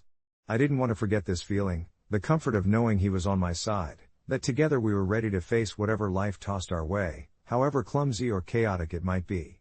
And in the quiet hum of the night, beneath a blanket of stars, I couldn't shake the feeling that this very moment, marked by vulnerability and hope, was a chapter in our story that I'd always cherish, a reminder that amidst the challenges, love was our anchor.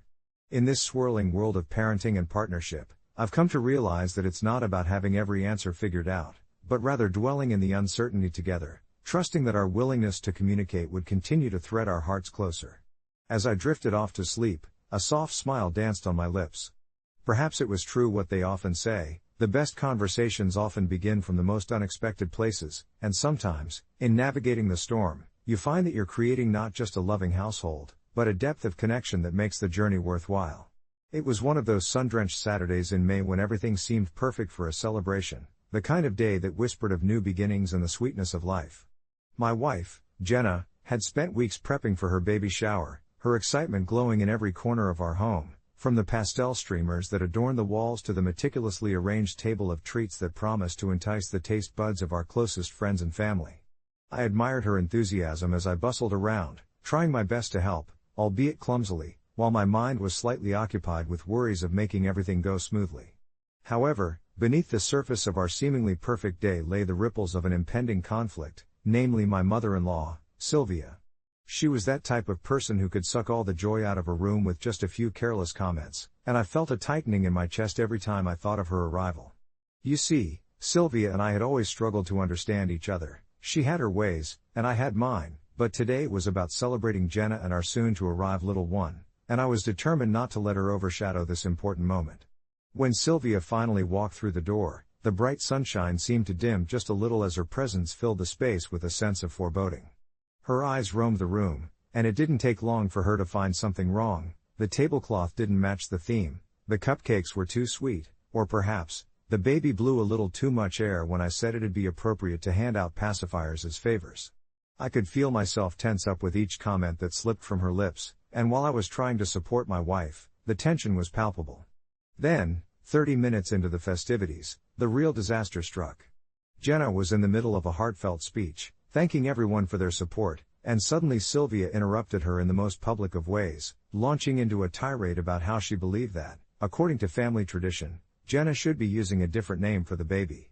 I couldn't believe what I was hearing. This was not just a trivial issue, it was a special moment, and as I glanced at Jenna, her face fell, the excitement replaced with confusion and embarrassment. I felt a rush of protective anger surge through me. In that moment, all the pent-up frustration boiled to the surface. I stood up, my heart racing, and said in a voice that was steadier than I felt, "Sylvia, enough. This is not the time to bring that up." The room went silent, and I could feel everyone's eyes on us. Maybe I shouldn't have reacted so strongly, but seeing my wife's hurt face felt like a punch to the gut. I gestured toward the door, my voice firm. "If you can't be supportive, maybe you should step outside for a moment." I watched her face contort, the shock and disbelief evident, and for a split second, I questioned if I had crossed a line. Still, I remained resolute. Sylvia turned on her heel, storming out of the house with an offended huff, murmuring about how ungrateful we were. The aftermath was a swirl of emotions. Guests buzzed with a mix of surprise and awkward tension. Jenna looked crushed, and I felt a wave of guilt wash over me as I approached her, pulling her into a comforting embrace, wanting to reassure her that I only wanted to protect her happiness. To my relief, she surprised me by murmuring softly, "Thank you for standing up for me." It let a little light back into my heart, and as the celebrations continued, the atmosphere shifted slightly. Jenna's friends rallied around her, lifting her spirits with laughter and light-hearted games, and for a while, I allowed myself to revel in the moment, pushing aside the consequences of my earlier actions. But deep down, I wrestled with the thought of how I'd now probably solidified a rift between my wife and her mother. It was a bitter pill to swallow, and as an evening breeze drifted through our open windows, I felt torn between feeling protective of my wife and maintaining peace with Sylvia. In the days that followed, I found myself spiraling deeper into my thoughts. Sylvia called, demanding to talk, and I had to prepare myself for the confrontation that would follow. Surprisingly, when we sat down to speak, I was struck by her vulnerability. She opened up about feeling left out and the pressure of tradition weighing heavily on her shoulders. Through cautious conversation, I learned about her fears of losing her daughter to motherhood, a pain that resonated with me as I thought about my own parents' transition into grandparenthood. I realized I had acted out of impulse, but it didn't change the past. I still had a loving family that needed to find a compromise. Upon returning home, Jenna and I discussed the possibility of inviting her mother back over, trying to mend the torn fabric of our family before the baby arrived. And so it happened. A few weeks later, we hosted a small dinner, during which apologies were exchanged and an understanding was reached. Things certainly shifted, and they may not be ideal, but for now, we created harmony out of chaos, and I learned that sometimes, love requires a measure of patience and a willingness to listen. In retrospect, maybe I was the asshole for my instinctive reaction that day. Perhaps there were better ways to handle the situation without kicking my mother-in-law out. But I also didn't regret standing by my wife, fiercely protecting her in a moment of vulnerability. Family is messy, and though the road to reconciliation is ever evolving, I now know that sometimes you must navigate through the storm to reach the calm that follows. And every bit of our journey, the laughter, the tears, and the misunderstandings have taught us just how precious this new chapter in our lives truly is. As I sat on my bed that evening, shrouded in the soft glow of the bedside lamp, 1,000 thoughts swirled in my mind, each one heavier than the last. I had replayed that chaotic moment from the baby shower over and over like a broken record, searching for a sign that would confirm whether my instincts had led me right, or if I had truly crossed an unforgivable line. The laughter of our friends and family felt very distant now, fading like echoes in a cavern, replaced swiftly by the memory of my wife's tear-streaked face as she hurried into our bedroom to avoid any further conflict. She was carrying the weight of impending motherhood, stretched tight like a thin thread, and it had taken just a few careless words from her own mother to snap that thread. Seeing her heartache had ignited a fire within me, one that I wasn't sure I could contain. My mother-in-law's unfiltered comments blended with the uneasiness of the day, how she had seemed so determined to insert her perspectives on parenting, as if she was the one digging her heels into the ground while our lives were changing in uncharted ways, a territory that belonged to my wife and me alone. As the evening unfolded, I found solace in preparing a calming chamomile tea.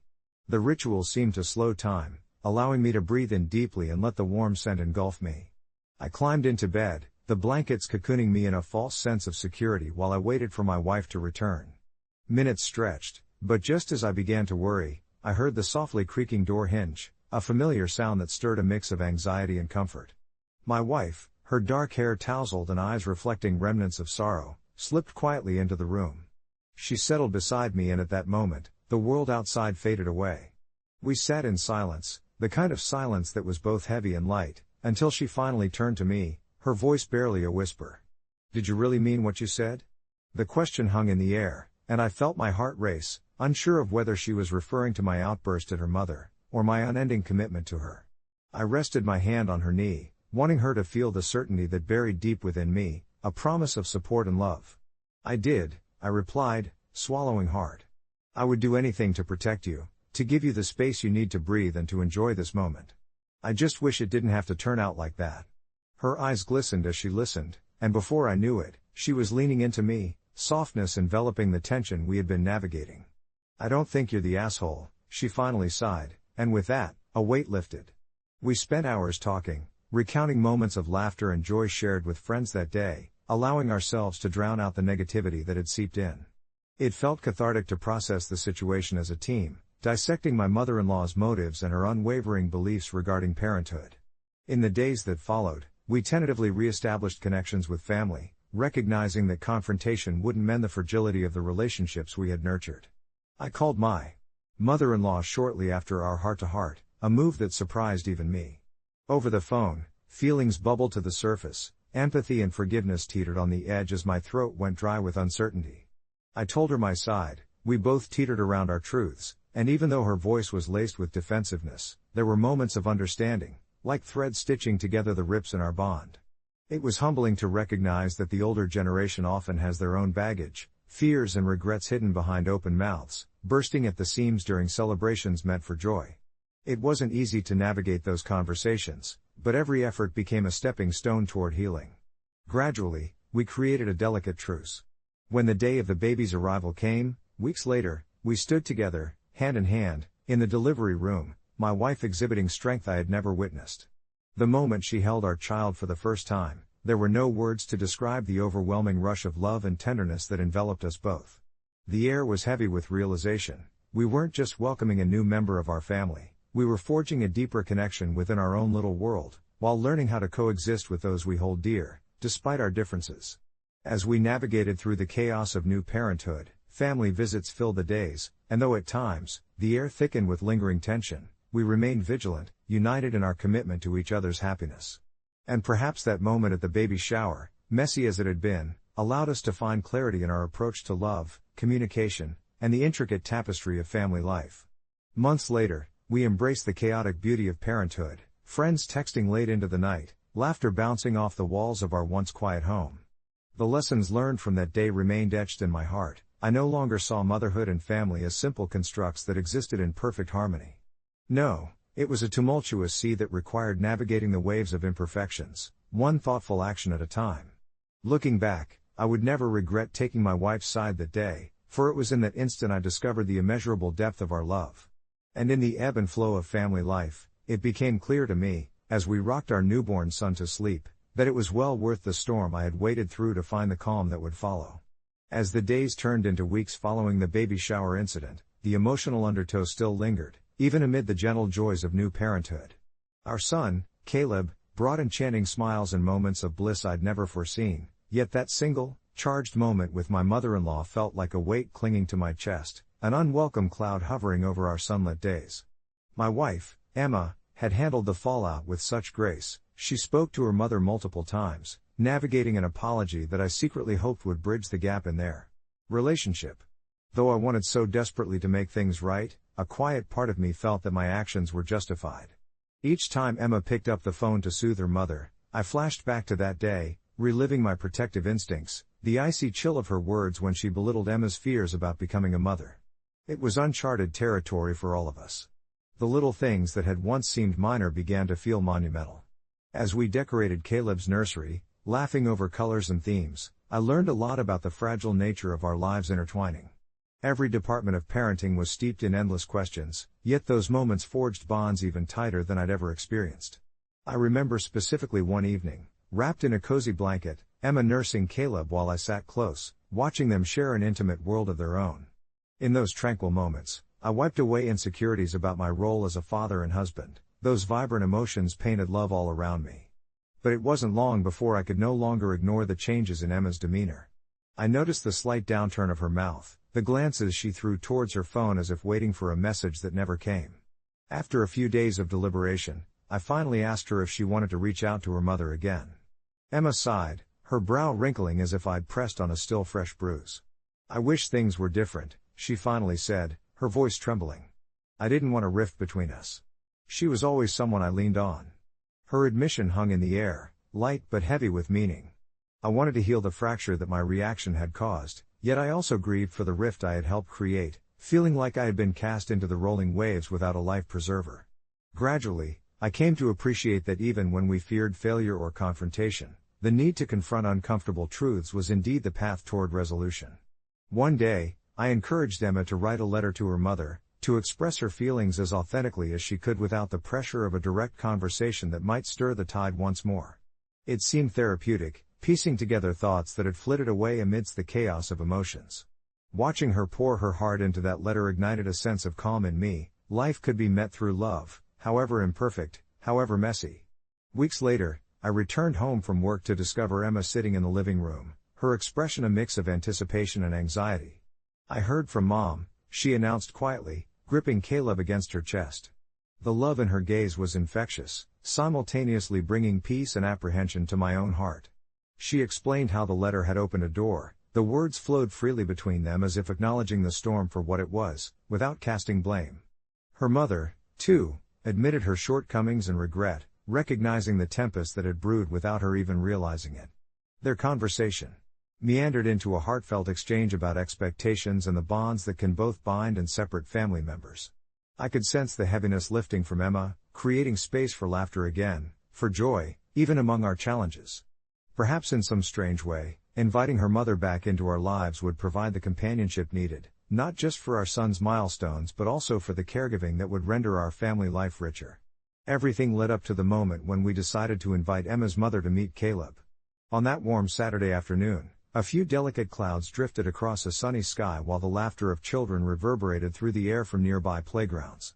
I prepared myself, half anxious but hopeful. Emma's mother arrived cautiously, her hands clutching a small gift, a soft blanket for our son. I couldn't help but see the nervousness in her actions as she approached, aware that old wounds were still healing beneath the surface. However, when Caleb gazed up at her with those bright, curious eyes, I saw something magical happen. Love blossomed amid uncertainty.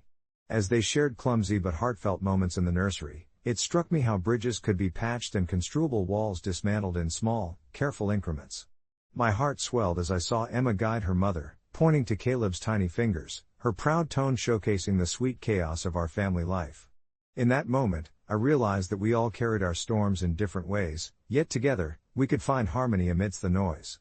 By facing not just my mother-in-law but my own fears, I learned that family doesn't come with guarantees, rather, it evolves, beautifully scarred yet resilient through the tides of time.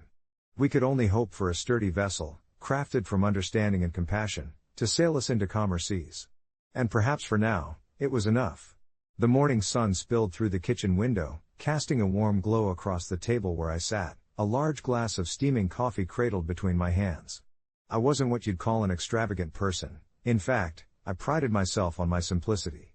But coffee, especially freshly brewed, was my guilty pleasure. It was the one indulgence I allowed myself in the otherwise orderly chaos of my life as a 31-year-old school teacher.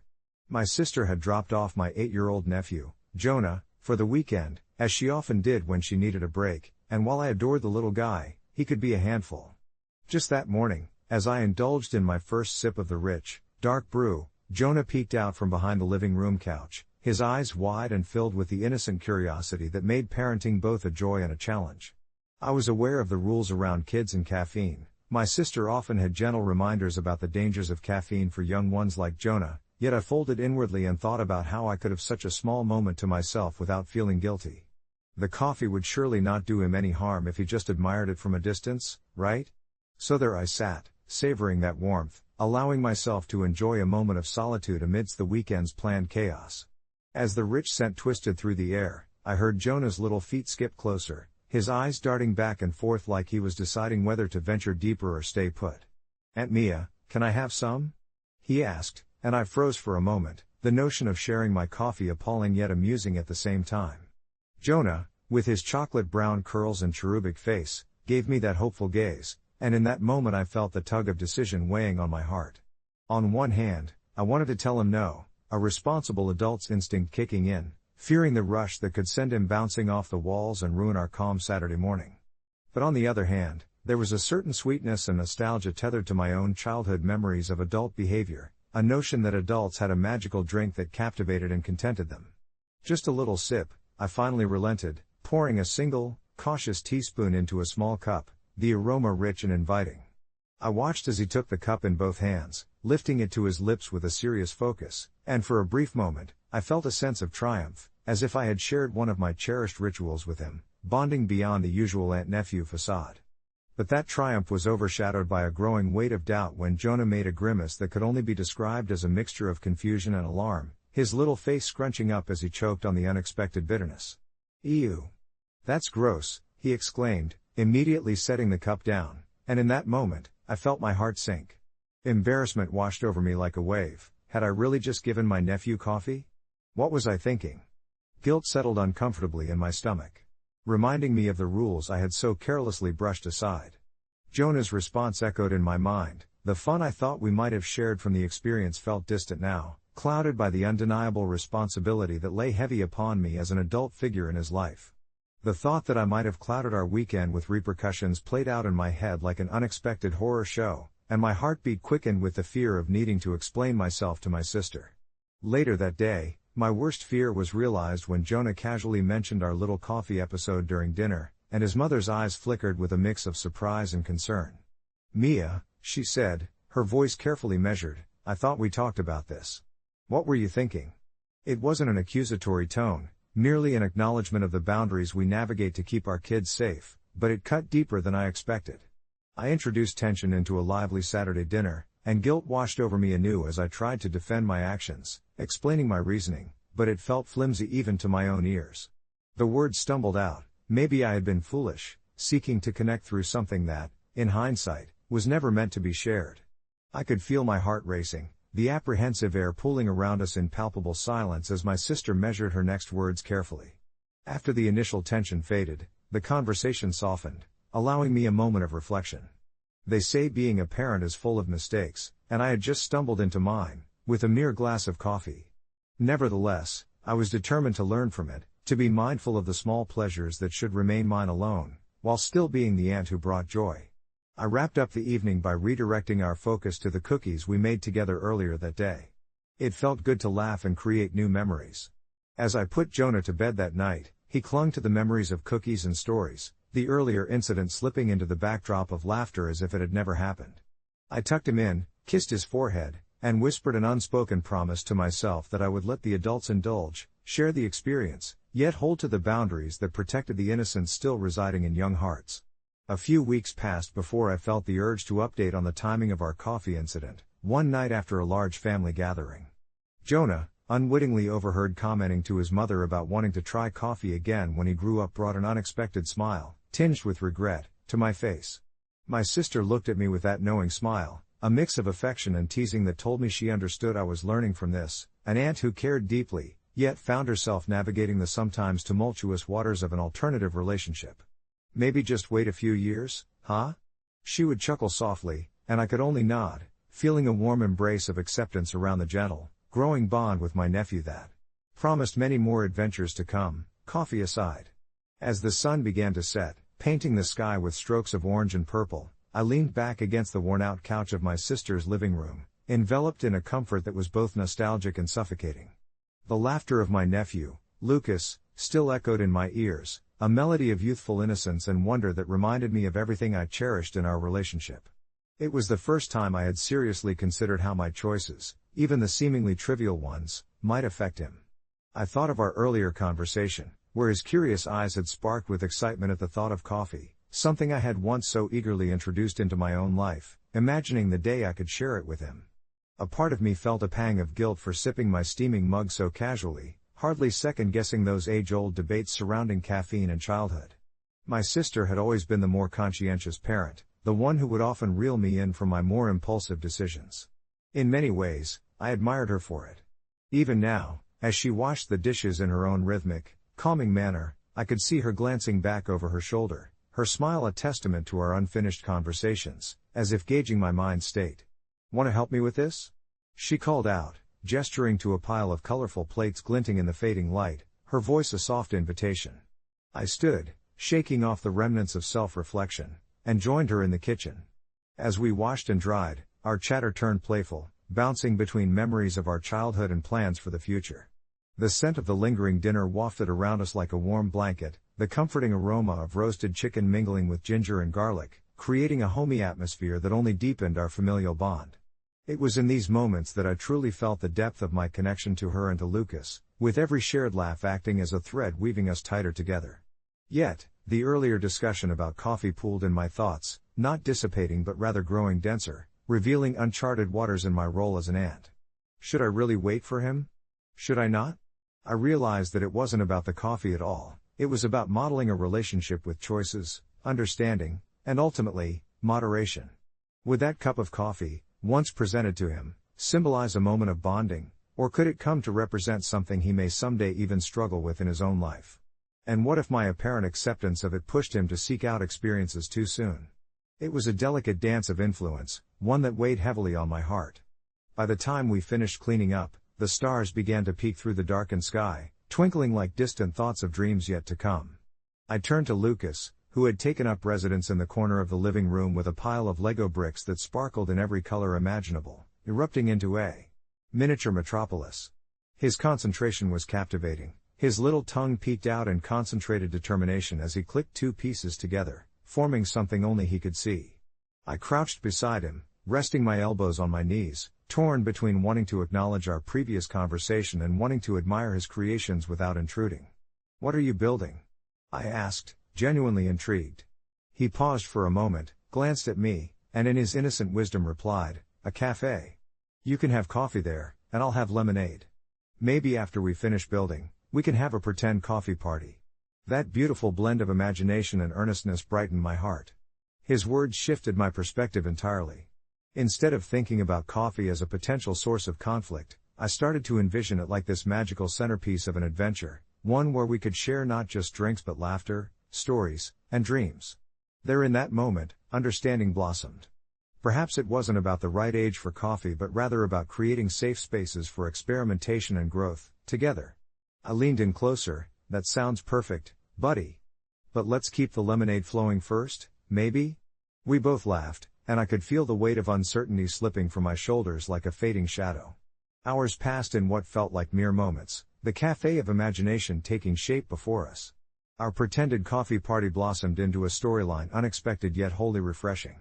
In that playful creation, I found myself as not just an aunt but also a partner in adventure, letting go of predetermined answers and embracing openness instead. It was less about right or wrong, AITA labels, and more about connection, heart, and all the memories waiting to be made. As I tucked Lucas into bed later that night, he yawned widely, sleep creeping onto him like a gentle tide. I kissed his forehead and whispered goodnight, my heart swelling with the promise of more moments to come, both real and imagined. The warm embrace of family and joyous curiosity would forever be the backdrop to our memories, and while my inclination towards creating boundaries would always linger, I now saw clearly that love, laughter, and a big glass of playful imagination was more than enough to guide us forward. And as I slipped into my own bed that night, cozy under the covers, I couldn't shake the feeling that perhaps in our imperfect, vibrant tapestry of life, there was no real asshole, only uncontrollable love, transformative moments, and the chance to share in the whimsical journey of growing up together, sip by sip, lesson by lesson.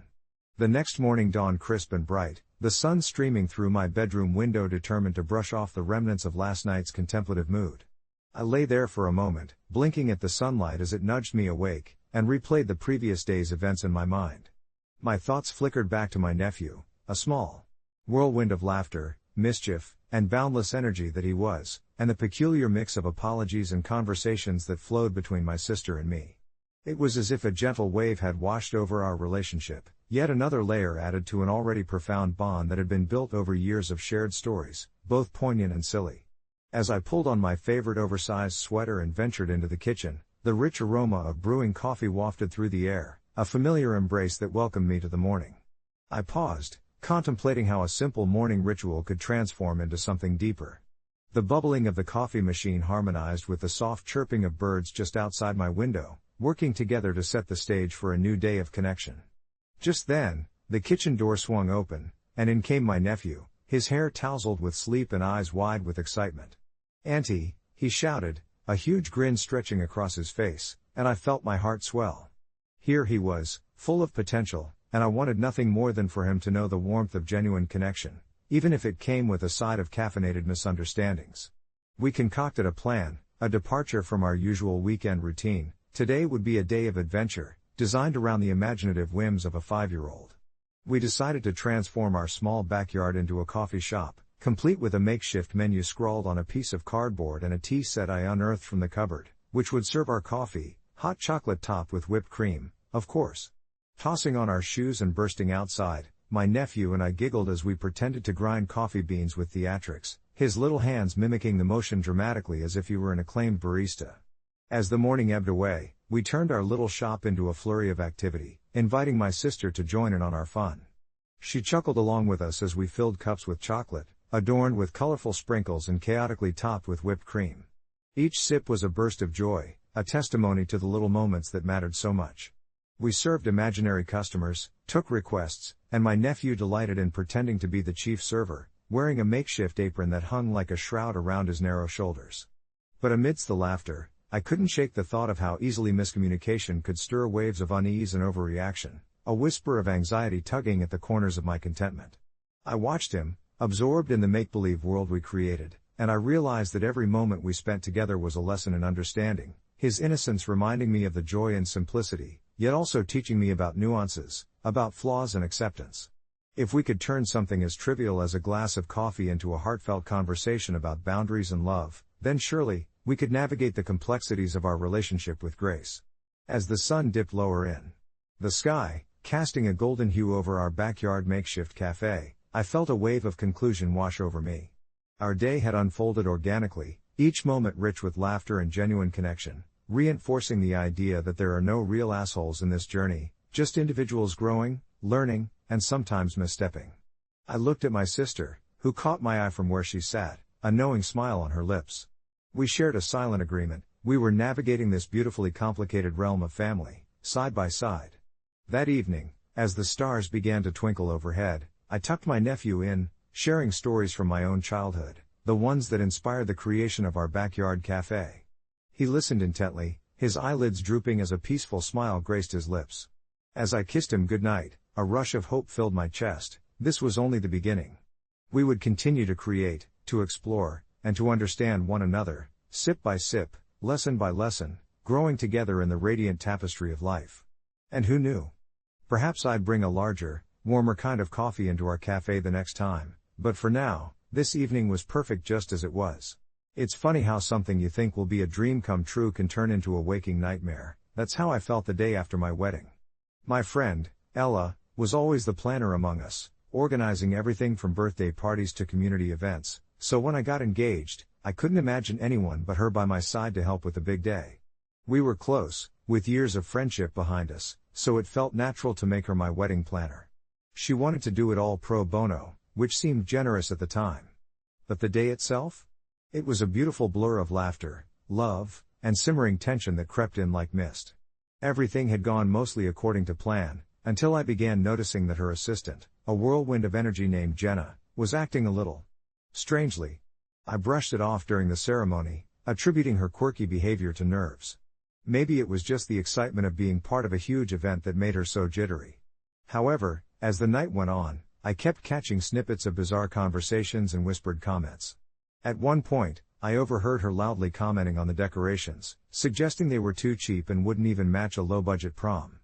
My heart sank. My wedding was everything I dreamed of, and here was someone trashing my hard work and Ella's planning. Still, the night was joyful overall, filled with family, friends, and an overwhelming amount of love. However, my euphoria took a nosedive when I saw Jenna lurking near the bar, watching my cousin do a little dance, and behaving like she was secretly filming the moment on a phone. It felt invasive, and I couldn't shake the gut feeling that her behavior was crossing a line. I tried to brush it off, thinking perhaps I was too focused on my wedding to read too much into things, but every so often, I'd catch her tension with Ella, a look of disdain or perhaps jealousy. It was hard to tell. Some distant part of me wanted to confront her directly during the wedding, but I didn't want to ruin what was supposed to be my perfect day.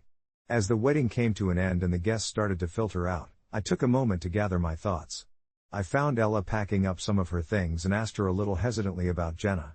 She brushed it off with a wave, assuring me that Jenna could be a handful but was a good worker. That was the last thing I wanted to hear. In that moment, I felt torn. Should I say something? Should I tell my friend how her assistant had been acting? I didn't want to seem petty or make Ella uncomfortable. After all, this was her friend too, and I didn't want to create unnecessary tension.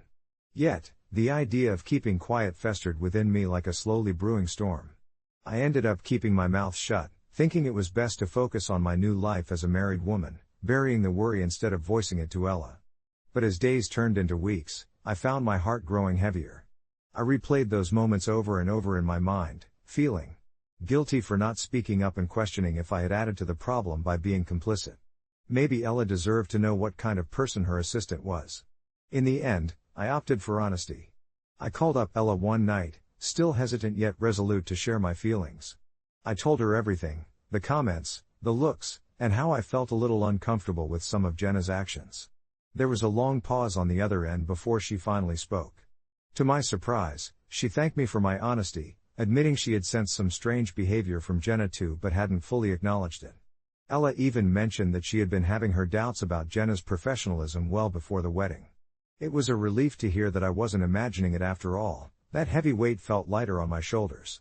Weeks later, Jenna was let go, and while it felt sad to see Ella lose a friend over a work-related matter, it was also a sense of closure for me, an acknowledgement that I wasn't just overreacting. We spent an evening reminiscing about the wedding, laughing over the little blunders, and what could have gone differently, realizing that even with the hiccups, the day was still beautiful. It also deepened our friendship, solidifying our bond in a way I hadn't anticipated. Ella realized that honesty might sometimes sting, but it's essential in truly maintaining a friendship. As I reflect on that day now, I can't help but feel a sense of gratitude. Opening my heart to Ella not only alleviated my guilt but also helped her in the long run, protecting her from an untrustworthy colleague. And, as for Jenna? Well, perhaps she was just overwhelmed with the excitement of the day. Maybe she was having personal issues that poured into her professional life. I'll never know, and the knowledge doesn't haunt me like it once did. Update: a few months passed, and I was thrilled to find out that Ella had found another assistant, one who was not only professional but actually shared the same values as her. It feels good to see her flourish in her work while also maintaining the beautiful friendship we have. Sometimes, doing the right thing might feel heavy, but it can lead you to unexpected places of warmth and understanding, and for that, I am thankful. As I settled into my routine after that tumultuous wedding, I found myself reflecting on how much had changed not just in my life, but in the lives of those around me. Ella's new assistant brought a fresh energy to her business, vibrant and eager, and it felt like a weight had been lifted from her shoulders. The first time I visited her office in the months following my wedding, it was as if I walked into a different world. Sunlight streamed through the large windows, illuminating tidily arranged mood boards and colorful swatches that seemed to dance with enthusiasm. Ella buzzed with excitement as she showed me new designs, her passion reignited, and I could tell this new assistant was a source of that spark. I remembered our late-night talks about the pressures of running a business while nurturing personal relationships. Ella had always been committed to both, but that balance hadn't always been easy for her. Now, she appeared genuinely happy, her laughter ringing through the room like music. I couldn't help but feel a deep sense of relief that she had found someone who understood not just the business but also her heart. Then came the moment that rooted everything in perspective, a casual dinner with Ella, where the conversation veered from wedding planning to deeper topics of friendship, trust, and vulnerability. We chatted over steaming plates of pasta, and I couldn't resist sharing more about how I felt learning of the difficulties her former assistant faced. I didn't name names, but I told her how important it is to recognize our own limitations. Ella listened intently, nodding in agreement, and when I reflected on how my decision to not confront her about it felt like a burden lifted, a silence fell between us, contemplative and heavy with understanding. Sometimes, we have to be honest with ourselves before we can be honest with anyone else, she said, her tone soft but resolute. At that moment, it dawned on me that both of us were in a continual state of growth. Her journey in the wedding industry had paralleled mine in life. I saw in her eyes the acknowledgement of not just what she'd endured, but also the strength that refusal to judge could offer to another soul navigating their own battles. I felt grateful for the lessons learned and the bonds fortified through the trials. It felt almost magical how one challenge had united us more than ever. Even now, reflecting on that dinner, I am thankful for the open-hearted honesty we shared that evening, the kind that strengthened rather than strained a friendship. Life rolled on, and a few weeks later, I received an unexpected phone call from Ella. She excitedly shared that she had not only secured a deal with a major wedding magazine but had also been invited to speak at an upcoming bridal convention. This was the kind of exposure she had yearned for, a validation of her hard work, and I felt my heart swell with pride for her accomplishment. She asked if I could come along, to support her through what would surely be a whirlwind of networking and creativity. Of course, I said yes, and as I prepared to join her for this new adventure, I realized that sometimes opportunities arrive not just from talent but from resilience. Ella had influenced me to embrace the bumpy roads that come with life, recognizing that though our paths diverged at times, our shared experiences continued to weave us closer. The love stories we create, relationships strengthened in the wake of hardship, remind us of the beauty and vulnerability, of revealing ourselves in the face of uncertainty. As I nestled into bed that night, my thoughts drifted like autumn leaves, floating softly on a gentle breeze of contentment. I was relieved to put distance between the noise of what could have festered into something unhealthy. Decisions made can weigh heavily, but those burdens oftentimes give way to understanding and growth. Gratitude filled the spaces where worry once resided, and I realized that I wouldn't change a moment of what led us here, not just for Ella or her new assistant, but for myself as well. This journey was our own, one where lessons lingered like sweet aftershocks of knowing one another's hearts, a tapestry that reminded me that at the end of the day, honest connections can indeed light the darkest of paths. As the busy season of weddings approached once again, I felt a sense of excitement ripple through me, like the gentle chime of bells heralding a season of joy. Ella and I had settled into a comfortable rhythm, often exchanging ideas over coffee, sometimes brainstorming themes for her upcoming clients, and more often than not, sharing the laughter that only friends can evoke. The experience of the past few months had instilled a deep appreciation in me, not just for Ella's talent, but for the kind of environment she cultivated, a safe space where creativity flowed freely without fear of judgment. Yet, somewhere beneath this warm connection, I felt the echoes of the past brush against my consciousness like a distant storm cloud.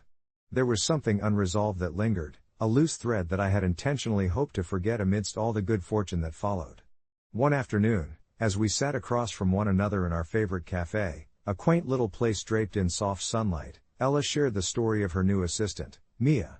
"You know," she started, a soft smile tinging her lips, "Mia is incredible. She brings such a fresh perspective and always shows up with these brilliant ideas." I could see the sparkle in her eyes, an unmistakable sign of her blossoming happiness, and I felt a swell of joy for her. But as she recounted the talents and quirks of her new partner, a subtle sense of guilt crept into my heart, mingling with the joy like shadows playing hide and seek. The shadow came from my own truth, the worry that I had once inhabited Ella's world with a necessary honesty, one that had felt painful yet liberating at the time. Days turned into weeks, and I tried to push the weight of my past thoughts aside, focusing instead on the laughter-filled conversations we shared. But that guilt persisted, whispering in the recesses of my mind until it became a familiar companion. One evening at home, with a quiet rain drumming softly against my window, I found myself reviewing the events of my wedding day, desperately concerned with the idea of keeping the past hidden in the shadows. Maybe Mia was exactly what Ella needed. She deserved a supportive environment, free from past tumult. My heart wrestled with the dilemma: would I be the asshole for expressing my concern as a way of protecting her? I knew I couldn't carry this weight anymore without sharing. It felt almost like a betrayal not to mention it, especially considering how open our friendship had become. The next day, during our regular meet-up, I mustered my courage and broached the subject, carefully weighing my words. "Ella, can we talk about something a little sensitive?" She paused, her smile wavering slightly, and I felt the tension stretch between us. I took a breath, viewing our friendship as a brick wall I never wished to disrupt. "I need to tell you about your last assistant. What happened at my wedding?" It wasn't an easy confession, the words clung to my throat like fog, but another part of me, the part that knew the weight of honesty, pushed through. Ella listened intently, her eyes widening as I recounted the moments, the way her assistant's stress had flared that particular day, how it had transferred into her actions, the anxiety it cultivated. I spoke of the raw emotions, the purported things I'd seen slip into the undercurrents of that day. I was at once terrified and relieved, her silence pressing against me as I finished my tale. Her face softened into what I interpreted as a blend of surprise and contemplative understanding. "Thank you for telling me," she finally said, her voice steady despite the storm brewing behind her eyes. I had no clue.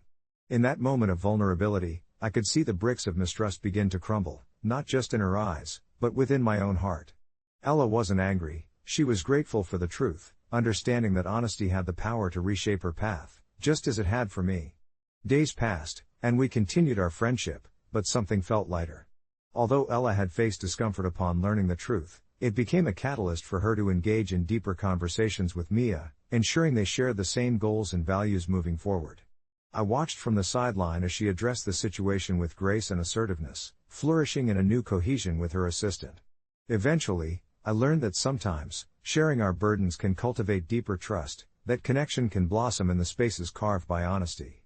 It confirmed what I'd always known: sometimes, carrying a piece of the past into the light allows it to serve as a foundation for something new, illuminating paths once cloaked in shadows.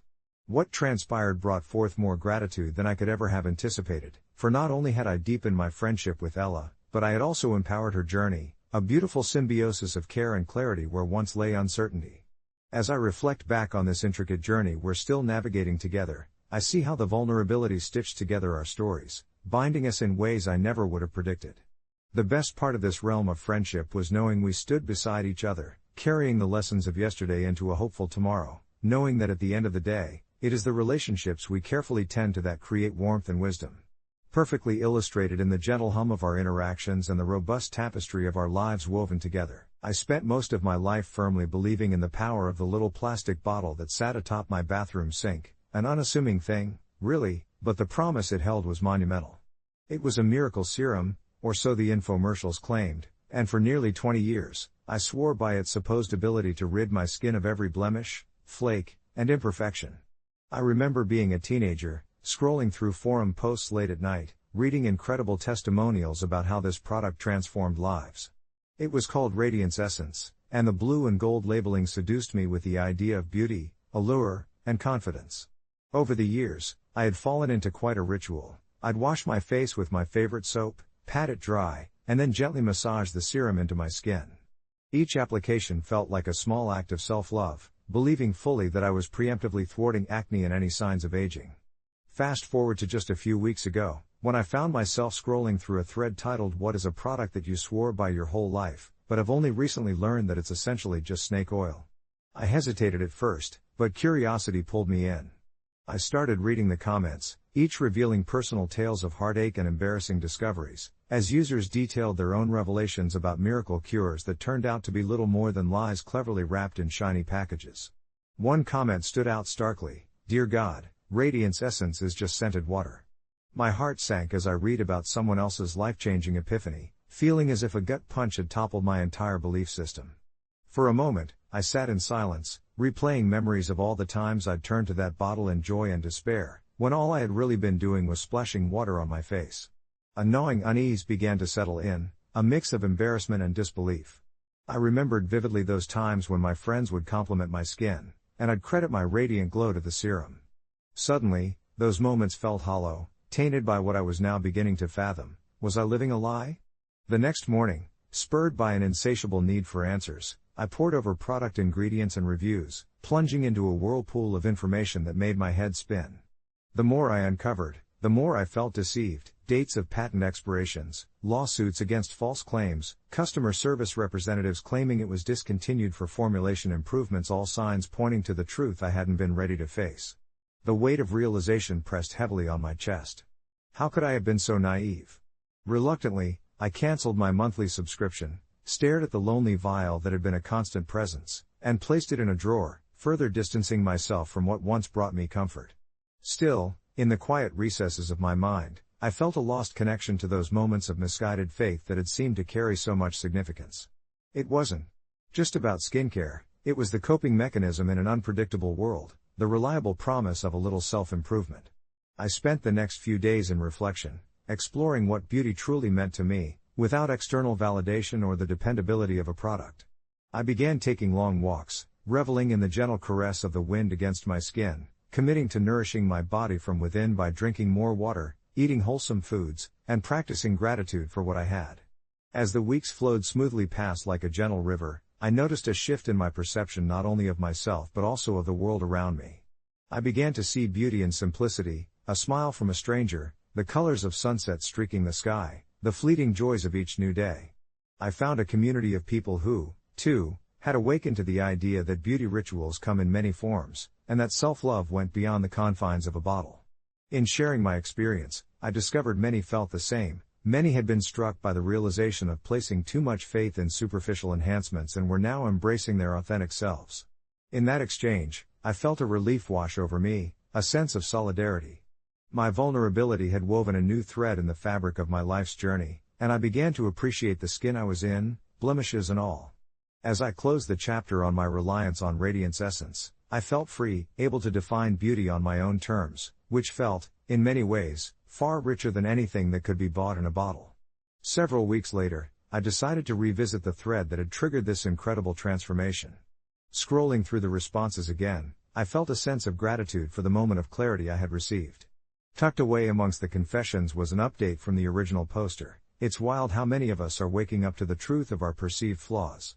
I started a support group for skin positivity. Inspiration washed over me, and with a deep, calm breath, I felt inclined to share my story, offering not just my confession but also a glimpse of hope to anyone still held captive by their expectations. I submitted my thoughts with a smile, grateful for a community that had propelled me into rediscovering myself. As I hit send, I understood that true radiance was found not in a bottle, but in the acceptance of our own beautifully imperfect selves. As I release my thoughts into the void of cyberspace, a wave of relief washes over me, like stepping out into sunlight after being trapped in shadow for too long. In that moment, it felt as if the weight of years spent hiding behind the veneer of flawless skin was finally lifting. I had spent so much of my life obsessed with concealers, serums, and exfoliants, believing that each product was a step towards some unattainable ideal, some version of myself that others would deem worthy. But the idea that I could simply shed those expectations, that I could unfold my story and share it with others, filled me with a kind of warmth I hadn't felt in ages. With each day, I found that I was embracing my natural texture, the small scars from teenage battles, the laugh lines etched into my face with joy over the years. They were all markers of my journey, not imperfections to hide. As days turned into weeks, I kept returning to that online forum, and with each post I read, I felt more connected to the stories of others who had also donned the mask society had pressed upon us. One member, Tara, shared her experiences with severe acne throughout high school, how she would meticulously cover her skin in thick layers of makeup that often made things worse rather than better. Reading her words struck a chord, echoing my own past struggles. It was reassuring to know that I wasn't alone in this. We messaged back and forth, and soon we were part of a small group that would meet virtually every weekend. Each call was filled with laughter, sharing anecdotes about the ridiculous things we used to believe, the products that failed to deliver on their promises, and the crazy lengths we went to in pursuit of that elusive perfect skin. As much as I cherished these connections, one Friday evening, I found myself grappling with a sudden bout of anxiety. I had been invited to a friend's birthday party, an event that would surely feature ample photographs and the inevitable aspect of being scrutinized by those playful fingers ready to brandish their phones. I had not fully surrendered my fear of judgment. As I prepared for the party, staring in the mirror, the familiar tug at my self-assurance emerged. My reflection seemed to scream at me, urging me to conform, to cover up what I had ownership over only weeks prior. But then I remembered the mantra I had stumbled upon in our group: "Your worth is not determined by your skin." The phrase resonated with me. I let my gaze soften, recognizing the contours of my face, the little dimples and freckles that I had once deemed flaws. With a deep breath, I decided I wouldn't apply anything more than my light moisturizer. Instead, I opted for a dash of mascara and a swipe of lip gloss to hint at the vibrant person beneath the careful layers I had worn for so long. At the party, the first few moments felt like an eternity, a tightrope walk between the comfortable and the vulnerable. My pulse quickened as I navigated through the gathering, but then something surprising happened. I found joy bubbling within me, laughing and sharing stories, feeling an ease in being simply present without the expectation of a flawless facade. When a friend asked to take a candid photo of our ridiculous dance moves, I instinctively fell into place, muscles relaxing as I realized I was no longer shackled by the need to appear perfect. Afterward, scrolling through the photos, I felt a bittersweet pang of nostalgia for that person I used to be, lost among the mirrored reflections and idealized images. Yet, as I examined my own image, bare and real, I saw not just imperfections but life, vibrancy, and authenticity, a celebration of who I was, an unfiltered moment among friends. That night, I posted one of those photos on my feed, accompanied by a heartfelt caption about embracing our true selves and the beauty of vulnerability. The response surprised me. Comments poured in, expressing admiration, sharing their own struggles, and supporting my newfound stance against unrealistic beauty standards.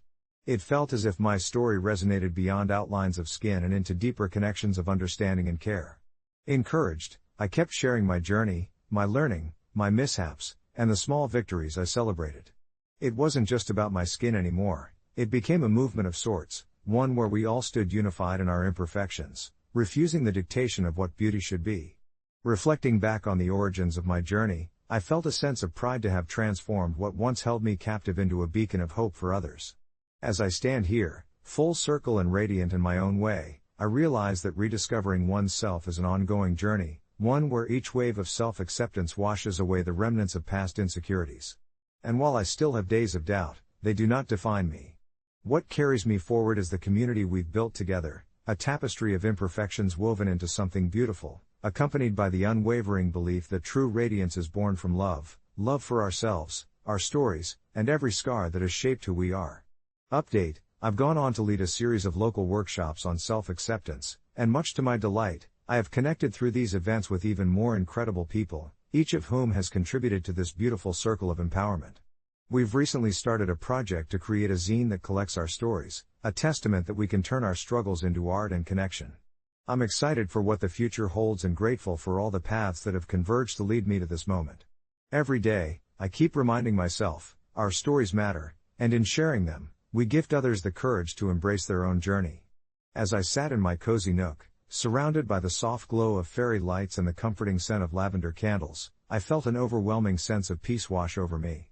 It was in this space where I often found solace, a retreat from the chaos of the world, where I could reflect on my journey and the transformative power of vulnerability. The zine project was now well underway, and every meeting with the group filled me with purpose, each member adding their unique voice into the tapestry we were weaving.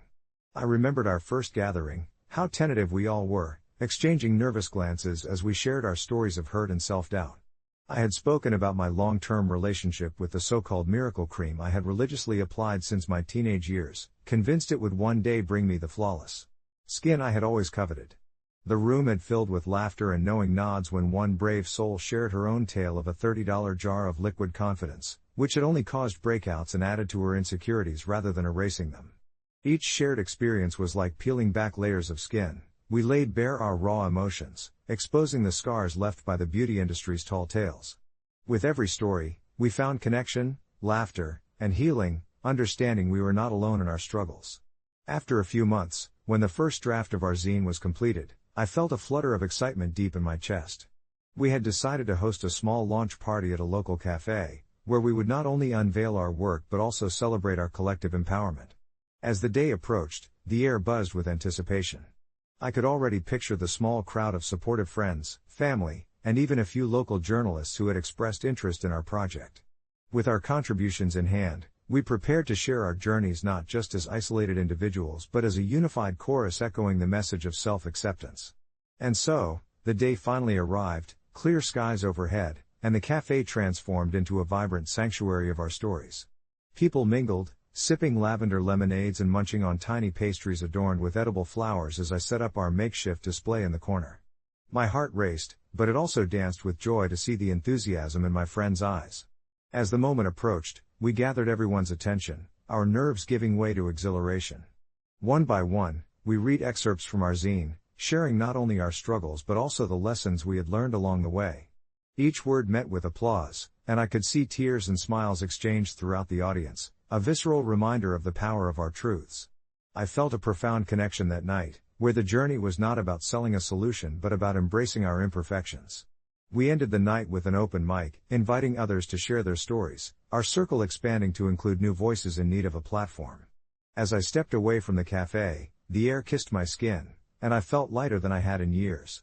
I had come to terms with my past obsession with beauty products that never delivered, but somehow, I had transitioned that pain into a pathway for healing, not just for myself but for others too. With a sense of fulfillment growing inside of me, I decided to launch a monthly podcast that would allow even more people to share their journeys. I envisioned deep conversations, laughter, and moments of vulnerability where we could all learn from each other's experiences. And in the stillness of that tranquil evening, I found the clarity I had long sought after. My skin was not my identity, nor were those facades I once believed would validate me. No, my identity was carved through my stories of resilience, compassion, and love. As the stars twinkled above, I made a silent promise to myself to continue creating a space where the beautiful tapestry of our imperfect lives could shine bright, illuminating the path for others still navigating their own tumultuous journeys. I felt gratitude swell in my chest. We are meant to be seen, heard, and loved for who we are, every flawless and flawed moment in between. This was just the beginning. It was a simple question that caught me off guard one evening while scrolling through my phone. If the person you hate the most were to experience one slight inconvenience every day for the rest of their lives, what would you choose it to be? The phrasing was innocuous, but it stirred a tempest of thoughts about Brian, my former best friend turned bitter rival. We had been inseparable in high school, feeding off each other's competitive spirit, but that all unraveled when he backstabbed me over a girl who couldn't have cared less about either of us. It was petty, really, but the betrayal carved a deep groove into my memories, and every encounter with him since had flared up feelings of anger and resentment. The thought of Brian dealing with small daily annoyances felt strangely poetic. If only I could rig a universe where he'd trip over the same patch of carpet every single morning or struggle with a pen that refuses to write whenever he needs it. I found myself chuckling at the thought, visualizing his annoyed face and the miserable way he'd kick at the air, cursing whatever god might be listening. As the days passed, I turned this unfocused irritation into a sort of game, mentally cataloging the trivial inconveniences I could wish upon him, maybe make his coffee just a shade colder every morning or cause his shoelaces to untie right before an important meeting. Each little torment I concocted became a cathartic release for me, habitual almost, a meditative routine as I played scenarios in my head and indulged in the glee of imagining him dealing with my carefully curated annoyances. Ironically, I didn't realize how much I started looking forward to it until I saw just how much happiness it brought me, even in thought alone. One day, as I was at the cafe we used to frequent, I was unexpectedly struck by the realization that I hadn't seen him in a while. It was a normal, unremarkable thought, yet it prompted a deeper questioning of why I continued to let this hatred fuel me. Was it worth it? With that in mind, I found myself laughing at the absurdity of my own anger. It was time to let go. The next morning, I woke up with an unusual clarity, a sudden determination coursing through me. Instead of envisioning Brian tripping or getting mild static shocks when touching metal doors, I decided to text him. My fingers hovered over the screen. For so many reasons, my pride still whispered to delete the message, but I found the determination to press send. Hey, it's been a while. Want to grab a coffee and catch up? I let out a breath I didn't know I was holding, almost exhilarated at this newfound direction. To my surprise, he replied quickly, agreeing to meet. Over coffee, the conversation felt like stepping on a familiar yet unfamiliar path. The walls between us felt more fragile, as we shared stories from our respective lives, weaving in and out of nostalgia and discomfort. Brian apologized for how he handled things, and I felt something shift within me, a weight lifting. Perhaps instead of plotting as minor inconveniences, I could just choose to let the past go and see where this new chapter took us. Reflecting on our exchanges, I came to appreciate how much we both had grown, realizing that the desire for revenge, however trivial in its imagined forms, had been a chain binding me to the past. Certainly, life wouldn't rewind to the glory days of our friendship, but the animosity was fading, replaced by the tentative glimmer of a new understanding. Later, as I lay in bed that night, a sense of peace enveloped me, soothing a part of my heart that had been in turmoil for too long. In this tangible moment of reflection, I realized that perhaps the real inconvenience had been clinging to my anger for so long, and in choosing to extend a hand instead of a grudge, I'd opened the door to something unexpected and much more restorative. As for Brian, the subtle truth settled in as I drifted to sleep. The slight inconvenience he faced every day turned out to be the revelation that I wasn't going to bear this weight any longer. Update: a month later, I received a surprise text from Brian inviting me to his birthday party. Accompanied by a short message, he wrote, "I didn't know how much I needed to reconnect until you reached out. You were right, our old selves were just that, old. Looking forward to creating new memories." It felt strange and wonderful, almost daunting, as I realized not only had I freed myself, but perhaps we might just start a new chapter after all. As I sat on my bed staring at the blinking cursor on my phone, those words from Brian swirled around in my mind like leaves caught in a gentle autumn breeze. A part of me warmed at the thought of reconnecting, but another was cloaked in a heavy layer of uncertainty. The memories we had shared were vivid and bittersweet, painted with the hues of laughter and tears, moments that felt both distant and ever-present. I took a deep breath, pondering whether we could truly forge a new path after all those awkward silences and the bitter taste of resentment still lingering in the corners of my mind. I decided to go to his birthday party, convinced that perhaps this would be the conclusion of that chapter I had set out to close. The night arrived sooner than I anticipated, and I found myself standing outside the venue, the faint pulse of music seeping through the walls, accompanied by laughter that danced in the cool evening air. I could hear familiar voices, old friends, those who had woven through the fabric of our shared history. But with every step I took inside, my heart flickered with both excitement and dread, like a candle risking its flame in an open draft. When Brian saw me, his face lit up, and that smile, genuine and warm, washed away much of the tension coiled in my chest. We exchanged casual hugs, the kind that had once felt so at ease between us but now carried an unfamiliar weight. His friends were inviting, but my focus remained on him. As we chatted, every word felt like a tentative dance, like we were both testing the waters, waiting to see which direction the tide would pull us. Fleet-footed laughter mingled with the aromas of pizza and cake. Time moved differently in that moment, sticky and ephemeral, filled with a mix of nostalgia and the thrill of new beginnings. Gradually, the layers of our old selves peeled back. We reminisced about our shared memories, the concerts, the inside jokes, the painful goodbyes that had felt like the unraveling of our connection. What surprised me most was his vulnerability. He spoke of his life since the fallout with an honesty that bordered on raw. He mentioned battling his own demons, admitting how my absence had left a chasm he hadn't anticipated. This was new territory, an unexpected twist, as I realized that while I had focused solely on my suffering, Brian had also been carrying his own burdens. As the night wore on, laughter filled the spaces where silence had once resided, and slowly I began to see the glimmers of the old Brian without the shadows of resentment clouding my vision. We both understood that the past could not be erased, but perhaps it could be redefined.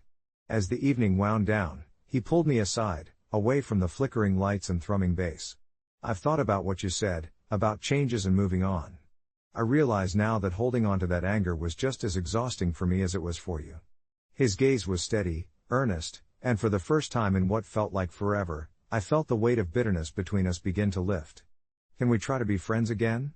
he asked, vulnerability seeping into his tone, and the sincerity of his eyes pierced through the remnants of my doubts. I nodded, emotions bubbling within me like champagne in a glass. "I'd like that." The next weeks turned into a whirlpool of laughter and conversations, as we pieced back together a connection from the scattered fragments of our previous lives. We discovered new places in the city, indulged in late-night ice cream runs, and leaned into long talks over steaming cups of coffee.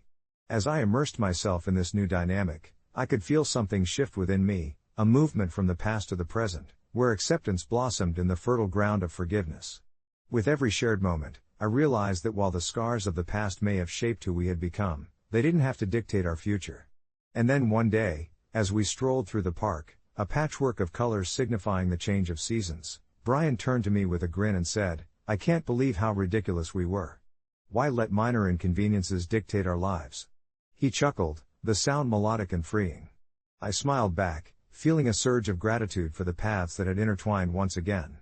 At that moment, I didn't view him with the lens of the person I had once despised, but rather as a friend, flawed and beautiful. The weight I had carried all those months was truly gone, replaced by a warmth I hadn't realized I was missing. Weeks turned into months, and on the day of my birthday, when everyone gathered to celebrate, I was surprised to discover that Brian had organized an evening I could have never anticipated. He had invited our friends, filled the place with lights and flowers, and I felt cherished in a way that was both foreign and comforting. "Here's to new memories," Brian toasted, and as the laughter wrapped around us like a warm hug, I understood the real gift of his gesture was not just the party but the friendship we had rekindled. As I looked around at the faces that filled the room, I realized that sometimes, to truly heal, we have to confront our own choices and the choices of those we once labeled as our enemies. Just as the flicker of a candle can turn into a roaring flame, I was reminded that kindness and connection can blossom even in the remnants of pain. Sometimes all it takes is a little ember of hope. The days leading up to Brian's birthday party felt like an impossible blend of anticipation and trepidation. Each moment was colored by memories of our tumultuous past, but they were tempered now by the glimmer of possibility. On the day of the party, the sky was a brilliant shade of blue, with just a hint of clouds that promised a gentle breeze. I arrived at the venue, an unassuming community center that had been transformed into a lively celebration hub, with butterflies dancing in my stomach. The familiar scent of pizza and cake wafted through the air as laughter and music spilled out like an invitation. I took a deep breath, reminding myself of the clarity I'd found in this journey of forgiveness and renewal. The first sight of Brian was surreal. He looked different, more grounded, but his smile was the same warm beacon I remembered. As we approached each other, the years melted away, and that subtle tension I had anxiously anticipated never surfaced. Instead, we embraced as if no time had passed, something beautiful in that simple act that felt electric. His eyes sparkled with gratitude and excitement as he introduced me to his friends, each of them carrying a piece of his life I had long been oblivious to. It was a strange feeling, mingling with a new crowd, but as I shared stories, laughter flowed easily, and I found myself genuinely enjoying the company around me, every face lit up from the shared love of Brian, binding us all in this moment. As the night wore on, something shifted within me. Instead of focusing on the past and the darkness that once lingered in our relationship, I was buoyed by the human experience connecting us all in the now. There was a musical performance followed by a fun, lightly competitive game of charades that had everyone in stitches, and it felt good to let go of my reservations. When it was Brian's turn, he animatedly acted out a scene so hysterical that even those who didn't know him could sense the genuine joy radiating from him. In that moment, I found myself beaming, my laughter mingling with others in the room, a harmony that felt nourishing rather than performative. The more I watched him in his element, surrounded by friends who lifted him up, the more I saw the man he had grown into, a stark contrast to the shadow of someone I had resented for so long. Later, we found ourselves standing on a balcony, the cool evening air a delightful contrast to the warm, frenzied energy of the indoors. The city sprawled before us with its lights twinkling brightly like stars fallen to earth, and it was one of those moments where the world felt perfect in its imperfections. "I know we've had our differences," Brian began, his voice steady but laced with an undercurrent of vulnerability. "There were times I didn't recognize who I was, and it sometimes reflected on you. I appreciate you not giving up on us." I hesitated, thoughts swirling with fragments of our past. "Me too, Brian. It took me a while to let go of resentment, but now I see I was holding on to the hurt more than I was holding on to you." We stood in companionable silence, understanding the weight of that moment without saying another word, united by the acknowledgement of how far we had come. As the night started to wind down, I felt a gentle nudge of sorrow realizing this beautiful evening was reaching its conclusion. But life is infinite in its cycles, and I understood this was merely an interlude in a much larger story. Before leaving, we exchanged numbers, as if sealing our newfound bond with that small act, and I promised him I would attend more of his gatherings if he'd have me around. The warmth of his smile as I walked away felt like a balm to my heart, a reminder that sometimes letting go of the past creates room for something more precious than we could ever imagine. In the days that followed, my phone buzzed with messages from Brian, each filled with eager suggestions for our next meetup. We moved slowly, not rushing to fill the void of time lost but rather savoring each moment of rediscovery, embracing the joy of each small conversation that transformed the remnants of resentment into laughter and shared experiences. It had been a journey of 1,000 steps, yet somehow, it all began with a single choice to reevaluate my feelings, reflecting on what truly mattered. I learned that the burdens we carry are often heavier than the ones we impose upon others, and sometimes all it takes is a flicker of hope to reignite the flame of friendship in our hearts. As autumn approached, painting the world with rich hues of red and gold, I found myself looking forward to what lay ahead, grasping onto new moments with both hands, ready to embrace whatever came next, free from the chains of the past. Each message, each meetup reminded me that healing is ongoing. It's the daily decision to embrace kindness over bitterness that stitches the wounds and sustains the bonds we forge. With that simple ember of hope cradled gently in my heart, I knew the future held endless possibilities for reconnection and love, and somehow, that made every past inconvenience feel utterly worth it. It all started on a rainy Thursday when I found myself staring at my phone, contemplating whether I should answer the call from Jamie. Jamie and I had been best friends since childhood, our lives woven together like the strands of an old tapestry. He was the kind of person who wore his heart on his sleeve, and while I admired him for that, it often led to the kind of emotional labors that I sometimes felt ill-prepared to navigate. The thing is, I owed him $60 from a bet we placed 3 months prior. At the time, it felt like a good idea. He had bet I wouldn't see a specific movie in theaters, a kind of absurd challenge we often entertained to pass the time. I had pulled through and watched it, laughing at how easily I'd won.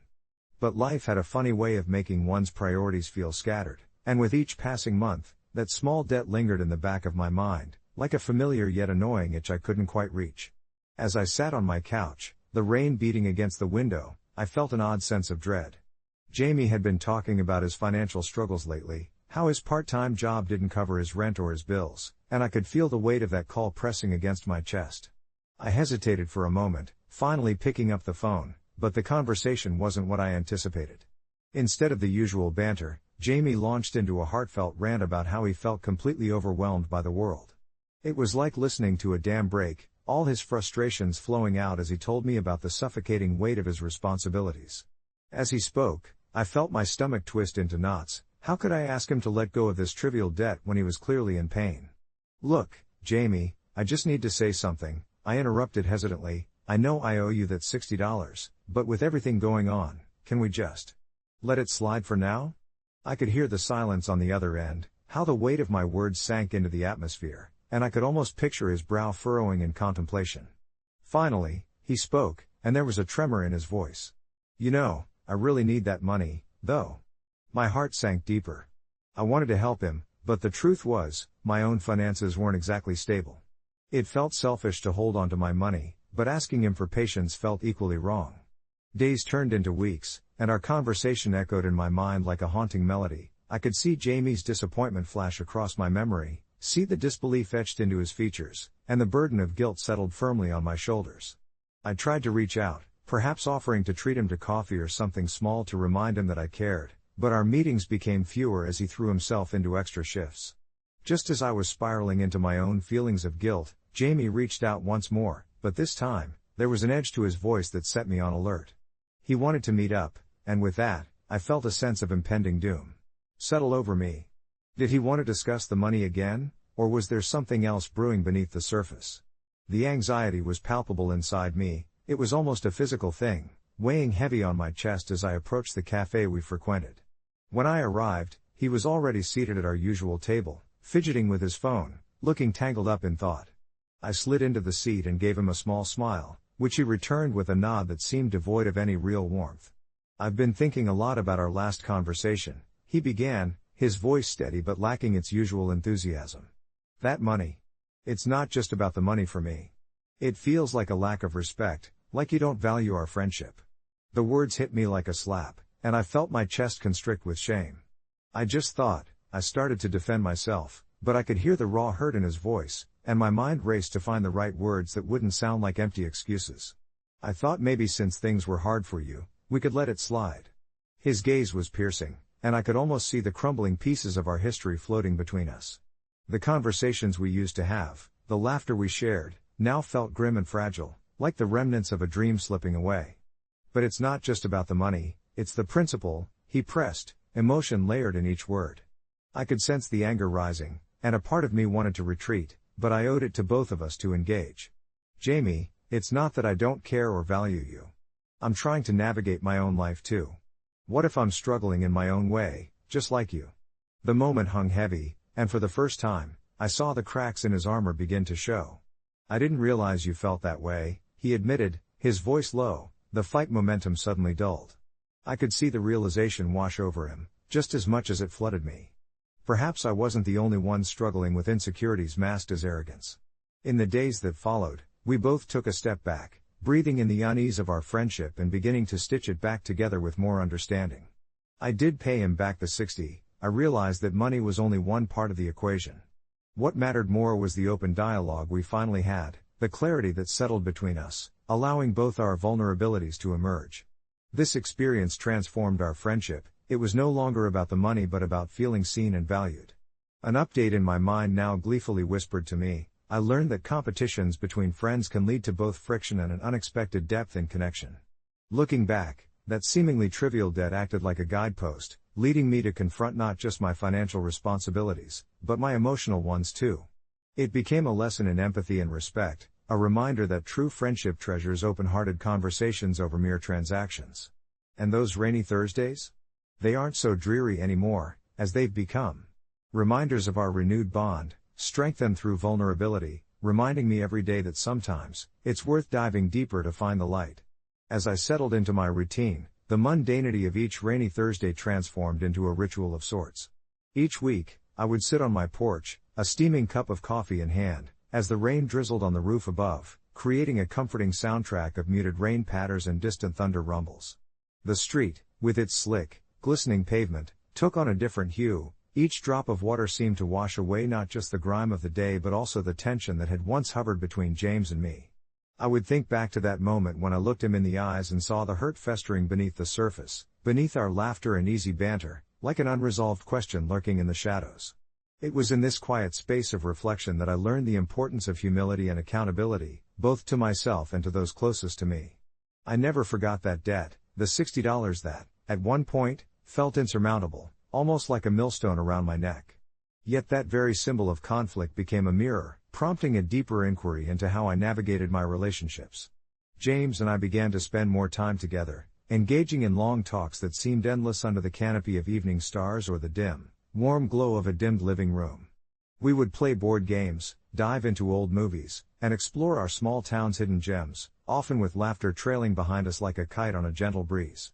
Those moments drew out a connection I hadn't known we'd lacked before. Conversations became more meaningful, filled with genuine inquiries into each other's lives, worries, and dreams. There was a palpable shift. The unspoken tension was replaced with a camaraderie built on shared experiences and vulnerability. No longer did I feel the burden of that $60. Instead, it served as the catalyst for deeper exchanges. One particularly rainy Thursday, as we sipped our drinks and watched the clouds roll in, I opened up. You know, I used to think friendship was just about hanging out and having fun, James. But I realize now it's about the tough stuff too, like debts and misunderstandings. I really appreciate how we've navigated through all of that. It brought us closer. He nodded, looking pensive, and then he smiled softly. I have to admit, I felt awkward about it, too. It wasn't just the money, it was what it represented. I don't want to feel like I'm holding something over you when all I really want is your company. The honesty hung in the air, wrapping around us like the comforting embrace of the warm sweaters we wore. I chuckled at the absurdity of how a financial transaction had morphed into a vehicle for deeper understanding. James reached for his phone, and with a twinkle in his eye, he pulled up a meme that perfectly encapsulated our journey, and we erupted into laughter, once again transported to a place where our bond felt effortless. That evening, the rain intensified, pounding against windows like a drum, but instead of keeping us boxed in, it felt liberating, an orchestra accompanying our newfound harmony. As the weeks turned into months, I cherished those Thursdays, never missing a chance to reconnect and nurture our friendship. I even made a mental note to repay the $60, but truthfully, it mattered less and less with each passing conversation. The emphasis shifted from debt to conversation, from obligation to connection. In a way, our playful banter transformed into discussions that danced around deeper themes, life, love, aspirations, and I began to realize that money and obligations are mere facets of a much larger picture. One evening, James surprised me with an early birthday celebration, a small gathering with close friends. As we settled in with laughter and stories, I felt a sense of belonging wash over me, filling the gaps that I'd sometimes not even noticed existed. In that warm glow, I leaned over and whispered to James, "Hey, I owe you something." He looked at me quizzically, His eyebrow raised, and I continued, this deep sense of gratitude for helping me see what truly matters. He just chuckled and nudged me playfully, a silent acknowledgement of our journey together. Though the rainy Thursdays still came, they carried a different energy now. They were soaked in laughter, born of warmth, and threaded with the beautiful realization that sometimes a rough patch can lead to a tapestry of richer connections. And though I never explicitly paid him back that $60, what emerged was far more valuable, an understanding that true friendship transcends financial debts, weaving an everlasting bond that brightens even the darkest of days. Perhaps, in its own way, that really was a payment worth cherishing. In the weeks that followed, I found myself smiling each time I heard the gentle patter of rain against my window. What used to feel monotonous now evoked an aurora of warmth in my heart. Those rainy Thursdays transformed into a cherished routine. I could almost hear the rain whispering secrets of camaraderie while I shuffled into my living room, bundled in a cozy blanket, a steaming mug of tea cradled in my hands. My phone buzzed to life, and a familiar name lit up the screen, Lucas. We had developed our own rhythm, a dance of banter and understanding that flowed easily, aided by shared memories and laughter. Hey, you ready for our rain date? The text read. Smiling to myself, I replied with a quick always. As I threw on my favorite hoodie, ready to dive into yet another cozy chapter of our friendship. Lucas arrived shortly after, a playful grin plastered across his face. I brought snacks, he announced, producing a crinkly bag of popcorn and some gummy bears as if they were the treasures of a long-lost expedition. Settled on my couch, we slipped into our ritual, Netflix binging through the dreariest of mean days, outlining an adventure. Dipping into the surreal and the comedic, tracing myriad twists across genres, just like our conversations. And as the rain continued its serenade outside, something curious happened. Each time we laughed, each time we shared a meaningful look or a story from our past, I often found myself reflecting on the emotional balance we'd struck, threading through memories that we hadn't quite explored before. I was thinking about that one time you tried to teach me how to cook, Lucas teased, nudging my shoulder. You nearly burnt the house down. We both erupted in laughter, the shared embarrassment that once lurked in the corners now an emblem of progress, of understanding we had built upon one another's vulnerabilities. Hey, don't forget I saved our lives from those flaming pancakes, I countered, recalling the chaos with a smirk. He shot back an exaggerated gasp, mock horror in his eyes. I wouldn't call them pancakes. They were more like edible hockey pucks. I laughed harder, each taunt adding another layer to the fabric of our friendship. But nestled amid all the joy was something heavier, lurking just beneath the surface, a quiet contemplation about the essence of our exchanges. I had been hesitant to confront the emotional complexities that lay intertwined with our shared experiences. It was Lucas who finally led me there, unknowingly yet gently. With the popcorn bowl long emptied and the final credits rolling on yet another movie, I found myself breaking the easy banter, wanting to lay bare a thought that had occupied my mind. You know, I've been thinking a lot about that $60, I said, sifting through my memories. It's strange, but I feel like it became this little anchor for me, a symbol of how we needed that moment back then. Lucas turned to me, and his gaze grew serious. You really don't need to feel guilty about that. I mean, we've moved past it, haven't we? His voice was gentle, yet firm, a guiding light through the murkier waters. But I appreciate that you're thinking of it differently now. The honesty in his tone ignited a flicker of warmth inside me. It showed me how fragile friendships can feel, how they can be caught up in miscommunications or assumptions. But it also reminded me of how imperative it is to find that empathy, to seek understanding instead of cementing a line between us. We lingered in that silence, where nothing needed to be filled with words as the calming sound of raindrops on the window enveloped us. But as if carrying the weight of that moment, I reached for him, causing a spontaneous whirlwind of revelations to unspool between us. Thank you for being patient with me through all that. What are friends for? He shrugged, smiling softly, yet the sincerity rippled through his eyes, anchoring me in the moment. That revealed something profound within me. The comfort of connection we had both nurtured through our shared antics and deep conversations was everything I had truly needed, more than any monetary value ever could hold. I realized that it wasn't about erasing the debt, nor tying it neatly with a bow, but about celebrating the transformation it had invoked in us. And as we settled into a more comfortable silence, I felt a lightness wash over me, the previously heavy air of expectations gently dispersing into something far richer. Fast forward again to another rainy Thursday. It was becoming my favorite sanctuary each week. This time, I felt the soft tickle of excitement ripple through my veins as Lucas arrived with a new bottle of board games and tales ready to unfurl. We played, we teased, and we occasionally drifted into deeper conversations, additional layers of our lives revealed moment by moment. In the end, I didn't need to pay him back. Instead, the debt faded, replaced instead by a tapestry of trust woven through shared experiences, a deeper connection that shimmered more brightly than any money exchanged could manage. And through the seemingly mundane, fragile threads of rainy Thursdays, we built a bond that could weather any storm, eager and ready for whatever lay ahead. I never expected my career as a mental health therapist would introduce me to something so unsettling, something so beyond my understanding that it would leave an indelible mark on my life. I've spent years working in various clinics, hearing people pour out their fears, anxieties, and traumas, yet I never prepared myself for the day I would meet Drew, my new patient who quite literally lived in a basement. It started on a cloudy Tuesday, just a typical day at the office, when I received an unexpected referral to see a patient in dire need. The organization informed me that the new patient was a young man in his late 20s, living at his parents' house, but the caveat here was that he had taken residence in their damp, dark basement.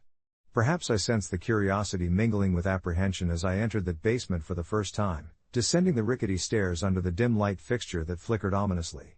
When I first laid eyes on Drew, sitting curled up in the worn armchair littered with mismatched blankets and half-finished novels, he didn't seem out of place at all. He looked like one of those characters, deeply intriguing, yet profoundly damaged.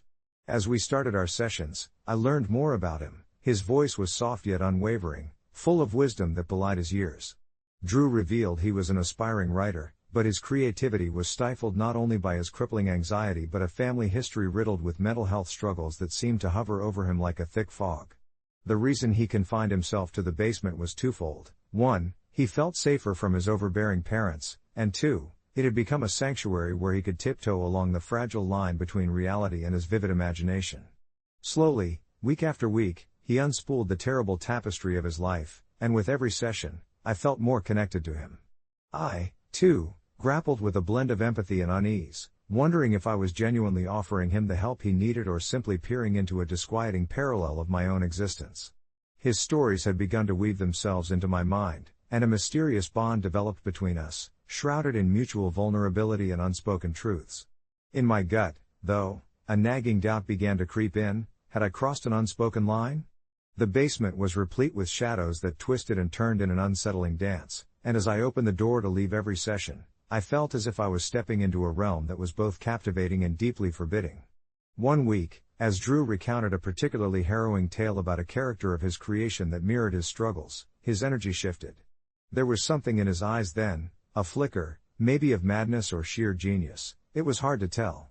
I found myself holding my breath, sensing that I had stumbled into a fracture of his soul I wasn't fully prepared for. He mentioned a night he felt compelled to protect himself, drawn into a world where he blurred the lines between fiction and reality. He spoke of the basement in such vivid detail that I almost believed it concealed a world of its own. The conversation lingered like an echo in my mind, unsettling and captivating, and as we closed our session, he handed me a yellowed piece of paper filled with scrawled notes and sketches. "It's a character chart for my next story," he said, his voice quieter than usual.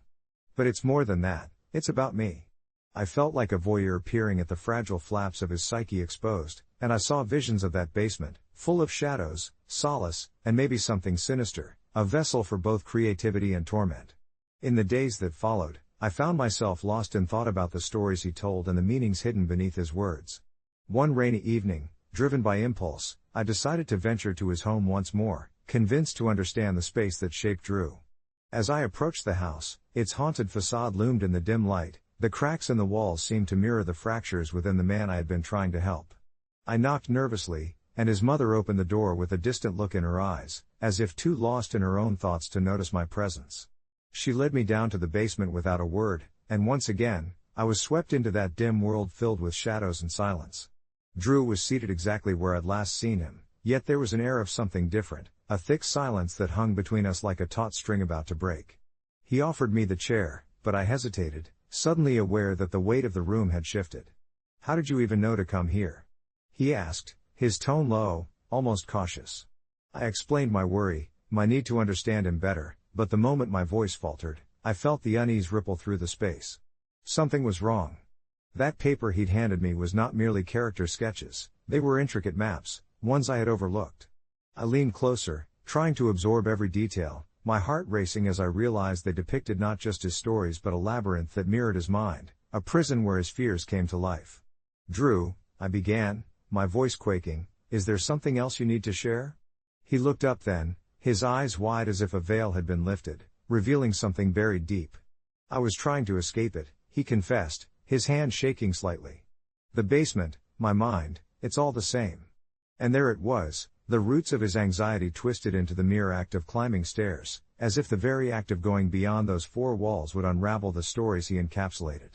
The moment we stood there, surrounded by the artifacts of his life, I realized I was standing at the precipice of something profound. I couldn't help but feel that we had both stepped into a world where compassion danced with darkness, where understanding intertwined with fear.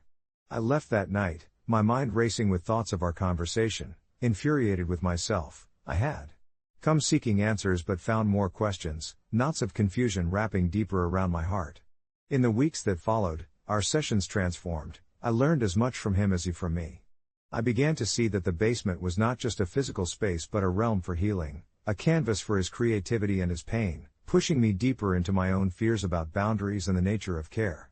As I continued to support him in constructing bridges back to the wider world, I realized that sometimes from the deepest shadows, creativity can bloom. What initially seemed a prison became a place of liberation in Drew's mind. Drew eventually moved out of that basement, transitioning into his own apartment, but he never fully left that space behind. Occasionally, I find a bolt of vivid inspiration in his stories. They resonate in me like echoes of a song forgotten. The basement was an invitation to ponder how darkness and light can coalesce, shaping our narratives in ways we might never anticipate. Months later, I returned for one last session, filled with pride and bittersweet nostalgia. As we closed the door behind us, I realized we had woven a tapestry of healing from the threads of his fears. Drew offered me a handwritten letter before I left, expressing thanks that resonated with the warmth shared in those moments, leaving me with a heart full of wonder for the stories that define us. I don't know if I'll ever truly untangle the threads of our journey, but maybe, just maybe, those tales will continue to twist and turn through the shadows, guiding others home. The basement may have held its secrets, but our shared journey had birthed an unexpected friendship, reminding me that healing often blooms in the unlikeliest of places. And as I walked away, I felt an odd sense of closure, both for him and for myself, marveling at how connections can shift the boundaries of understanding. Somehow, through all the chaos, a sense of hope emerged. Life moves forward, often in the quietest of ways, from the shadows of our deepest fears. As I stepped out of that dimly lit basement for the last time, the scent of damp earth and stale memories clung to my clothes, a reminder of all that had transpired within the confines of those four walls.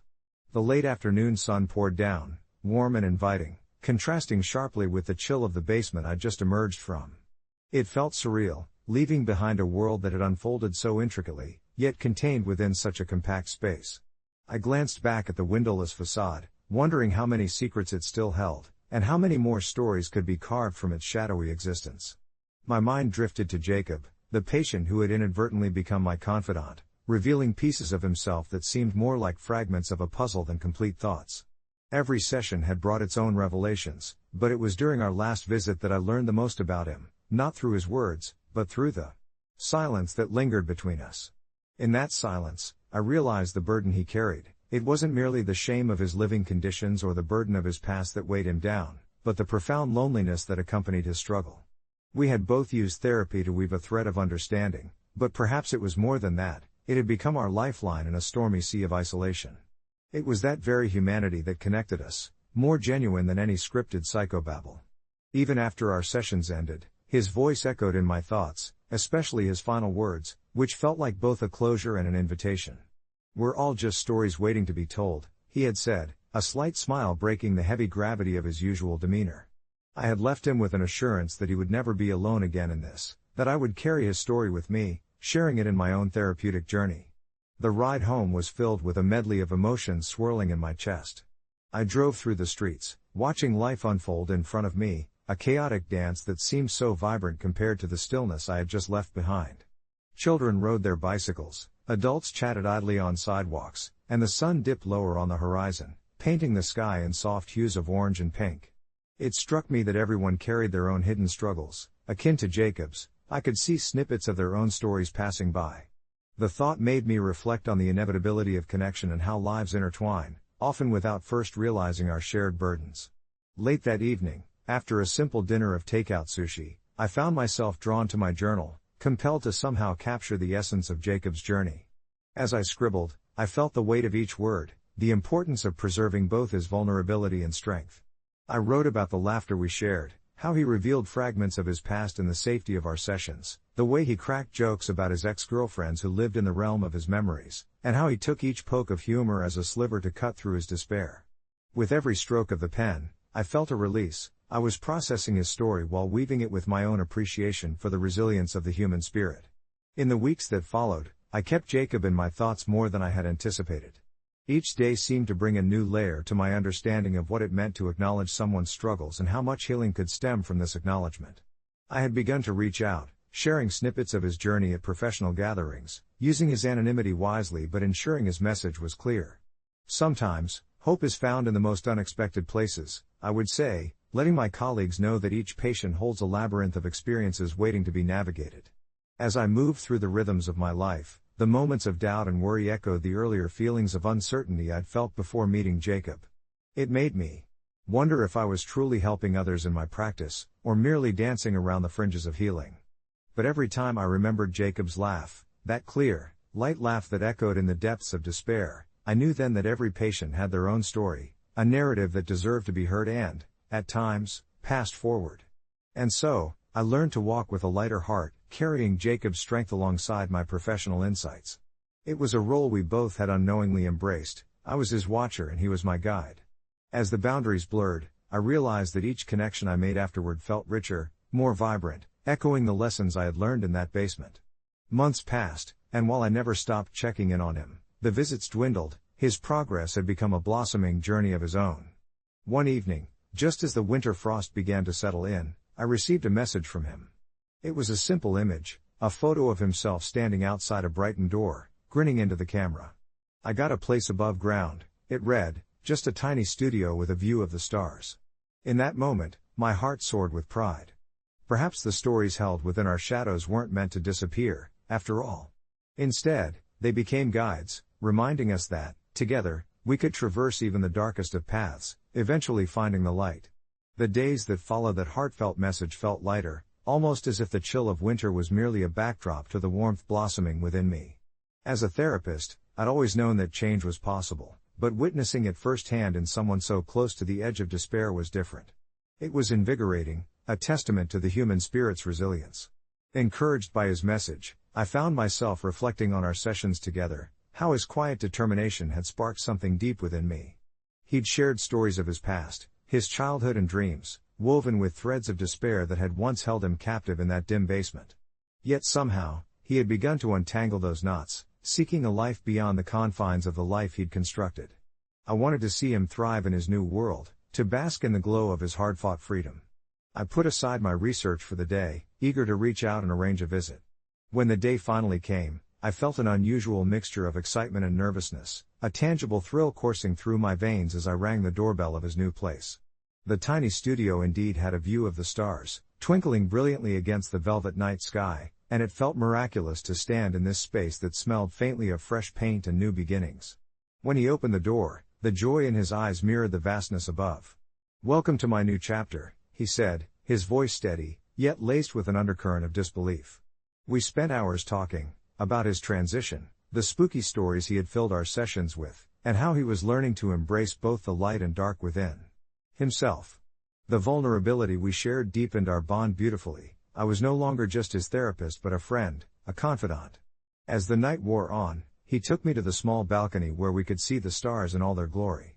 He pointed to one specific star that shone brighter than the others, calling it his milestone star, a symbol of his journey toward healing. I stood beside him, aware that my heart was expanding with every word we exchanged. It was during those moments of genuine connection, immersed in laughter and shared silence, that I realized how much his struggle had mirrored my own. As a therapist, I had also escaped the shadows, my own fears of inadequacy and the burden of expectations plaguing my mind. Being present with him allowed me to confront my own journey, helping me understand that healing happens collectively as much as it does individually. After what felt like both an eternity and a fleeting instant, the chill of the night crept in, and we both knew it was time for me to go. However, just before I left, he grabbed my arm gently. "Thank you," he whispered, his eyes shining with unshed tears. "For believing in me when I didn't believe in myself." I felt a lump in my throat but managed to smile, grateful for the role I had played in his transformation. As I headed home, I couldn't shake the feeling of euphoria lifting my spirits higher. I had walked with him through his shadows, and now, I looked forward to witnessing the glow of his newfound hope light up his world. Not long after, I received another message from him. "I feel like I can take on anything now," he shared, mixed with pictures of him smiling with new friends in a local cafe. I couldn't help but feel an overwhelming pride swell within me. But as the weeks unfolded, I realized that there was still a lot of work to be done, not on his part, but on mine. I began to understand that sharing my own struggles could help others, just as I had seen him blossoming without the constraints of his past fears. And as winter melted into a warmer spring, I started to pen my own stories, some connected to my journey as a therapist, others reflecting my personal challenges. I found an unexpected community online, and in sharing, I diminished the power of those shadows that often tried to creep back in. While he stepped into life above ground, I was taking my own journey into the light. Together, we became beacons of hope, finding solace in our shared vulnerabilities and kindness for each other's pain. As we continued to share updates, our conversations illuminated the understanding that healing didn't have a finish line. It was messy, complex, and defined by moments of triumph and despair, but embracing those moments in our lives could lead not just to personal growth, but also to connection. So, when I reflect back on that basement and the struggles that transpired, I now see it as a sacred ground, one that birthed friendship, understanding, and the profound realization that the stories we carry don't just belong to us, they are threads woven into the fabric of humanity itself, binding us in our shared experiences. And sometimes, just sometimes, they bring us the light we so desperately seek. I remember the night when everything I thought I knew about intimacy was turned on its head, a soft glow of fairy lights softly illuminating the room, casting dancing shadows on the walls as I nervously fiddled with the strap of my top. It was a small apartment, cluttered with the remnants of a busy life, books stacked haphazardly, unwashed coffee mugs dotting the surfaces like uninvited guests, and the faint sound of my partner, Jake, moving around in the kitchen, a few feet away. We'd been together for over 2 years, our relationship had blossomed slowly, nurtured by shared interests and a comfortable intimacy that I always thought was just enough. Yet, that night felt different. I had stumbled upon a thread on Ask Reddit earlier in the week titled "What's the best NSFW tip you wish others knew?" And, intrigued by the myriad of bold confessions, I felt a stirring of curiosity. As I read through the comments, I realized there was so much I had yet to explore, both within myself and with Jake. One particularly insightful reply suggested that couples often limit themselves by not communicating their desires, fears, and fantasies openly enough. That thought lingered with me as Jake walked into the living room, a gentle smile on his face, unaware of the internal storm brewing inside me. "Hey, you okay?" he asked, his brow furrowed slightly with concern. That question hung between us, heavy with unspoken words. The minutes stretched as we made small talk about our days, but I could feel an invisible barrier between us, a wisp of hesitation that I needed to break through. Seizing the moment, I took a deep breath, my heart racing as I ventured into the conversation I had long avoided. "What do you think about trying something new?" I said, my voice almost a whisper, the words tumbling out before I could take them back. Jake raised an eyebrow, his interest piqued. "New, like?" He prodded gently, a hint of excitement mingling with uncertainty. So, I took the plunge, sharing snippets of what I had read, my cheeks flushing as I laid bare my thoughts on desires I had tucked away, painting a picture of openness and exploration. To my relief, he listened, absorbed in what I said, his expression morphing from confusion to intrigue. What started as an awkward conversation soon flowed into a deeper discussion filled with laughter, vulnerability, and the sweet release of unburdening myself of my hidden wishes. As the night unfolded, we delved into our fantasies, each confession easing the tension between us as we discovered overlapping interests. One of us would share a thought, a dream of escapades just outside the realm of our everyday life, and the other would respond with enthusiasm, eager to explore these new waters together. Through this sharing, I noticed a shift, not just in our dialogue but in how I felt about our relationship. The electricity in the air seemed tangible, the space between us charged with possibility. But I did feel a shadow lurking in the recesses of my mind, The weight of societal expectations whispering doubts that perhaps we were overstepping, or worse, were we risking our comfortable bond for something ultimately unattainable? It was all a little frightening, yet exhilarating at the same time, a tango of emotions I hadn't anticipated. We eventually decided to act on one of my more adventurous suggestions, planning our first outing into an upscale adult store known for its open-minded staff and welcoming atmosphere. I was a bundle of nerves, unsure if we were stepping too far outside our usual groove. That Sunday afternoon, we entered the store hand in hand, a small thrill coursing through me as I noticed fellow couples exploring aisles, laughing over novelty items, and exchanging knowing glances, their comfort sparking a fire of liberation within me. Jake and I navigated the store, exploring various sections from sensual lotions to intriguing toys.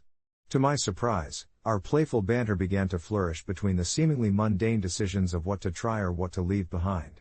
As we picked up a few items that piqued our interest, there was an unspoken understanding that we were embarking on a journey together, not just exploring products but unearthing uncharted territories of our relationship, each item a step into deeper intimacy. As we left the store, our hands intertwined and our hearts aligned, I felt a warmth radiating from within, an affirmation that not only had we taken a literal step toward expanding our physical connection, but we had also broadened the emotional landscape of our partnership.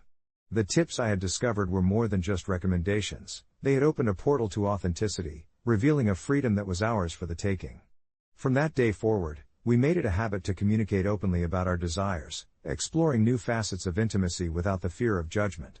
Our relationship deepened in ways we hadn't imagined, bonded by the courage to share even our most vulnerable thoughts. In reflection, I think what began as a simple Reddit thread expanded into something profound, our desire to connect, challenge boundaries, and grow together. Sometimes I look back on that night and realize how significant it was to confront insecurities and be brave enough to ask, what if? It was a lesson in trust, revealing a world where love thrives on understanding and exploration. A note of caution, though. As exhilarating as it was also essential to ensure that both Jake and I felt comfortable throughout this journey, emphasizing consent and check-ins, learning together at our own pace. I now understand that intimacy is a shared adventure, marked not just by the physical but by the emotional landscape we navigate side by side. And to anyone reading this, I say embrace communication. It could be the best NSFW tip you might ever receive. If you're interested, here's a little update. A few months have passed since that pivotal day, and we now schedule regular sessions to discuss what we want to explore, both inside and outside the bedroom. It's like an open book, each chapter revealing something new about ourselves we didn't know existed. There's a certain peace in knowing that we are on this journey together, continuously writing our story, one daring adventure at a time. Every day, I am reminded that intimacy is not just about the act, but rather the connection and openness that fuels it, and I wouldn't have it any other way. Sitting here in the dim light of the living room, I can hear the faint hum of the refrigerator mingling with the sounds of the outside world, distant laughter from neighbors, the soft rustle of leaves in the night breeze. It's peaceful, as if the universe is giving us a moment to breathe and reflect on all the changes that have unfurled since our profound revelation. What started as an awkward admission of desires has blossomed into this beautiful exploration of intimacy. My partner and I have discovered that the more we share our thoughts, fears, and fantasies, the closer we become.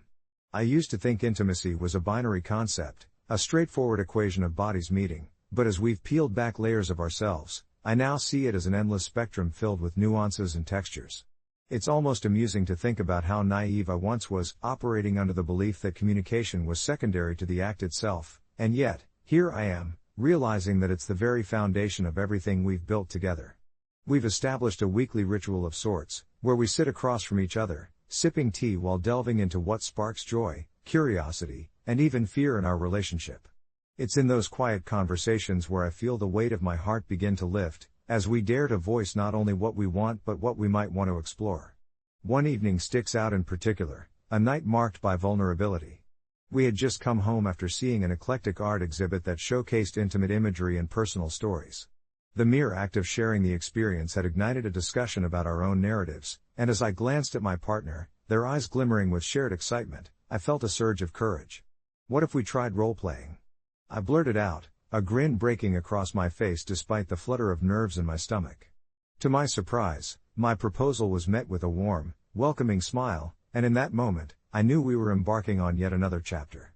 We spent the next week planning out characters and scenarios, giggling at the absurdity of it all while secretly indulging in the thrill of what lay ahead.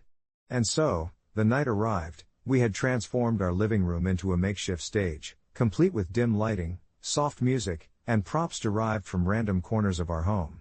As we stepped into our roles, I found laughter blending seamlessly with anticipation, blurring the lines between performance and genuine connection.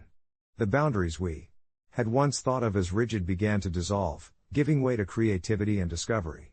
I felt liberated, comfortable donning a role that allowed me to explore facets of my personality I'd tucked away. What began as playful banter morphed into something far more powerful, a shared experience that unfurled layers of affection I didn't know existed.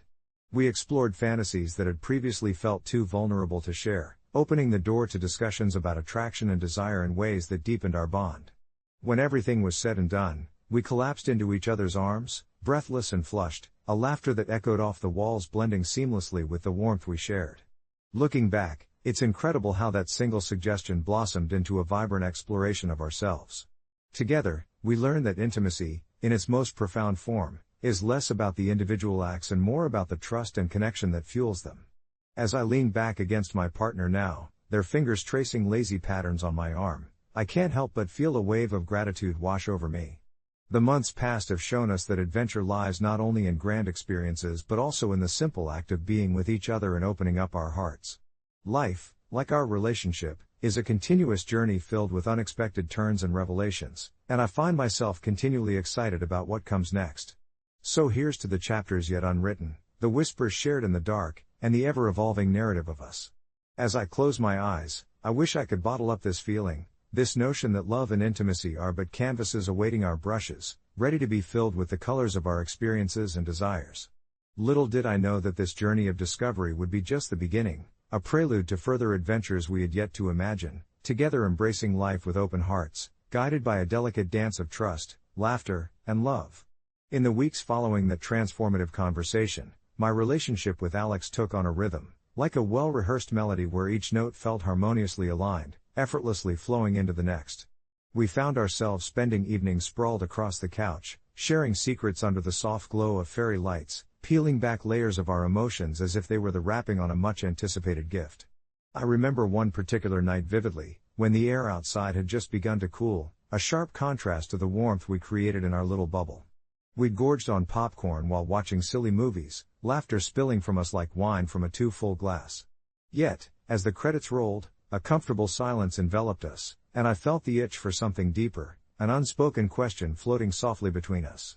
What if we took our exploration a step further? I whispered, my heart racing as I opened the door to vulnerability once again. Alex turned towards me, a teasing grin emerging on his face. Do you have something specific in mind? I felt heat rush to my cheeks, and with it, a mix of exhilaration and trepidation. We had traded ideas before, a sensual weekend getaway, that tantalizing game of truth or dare, but the notion that I was about to confess something more profound left me momentarily speechless. I don't know. Maybe a group setting?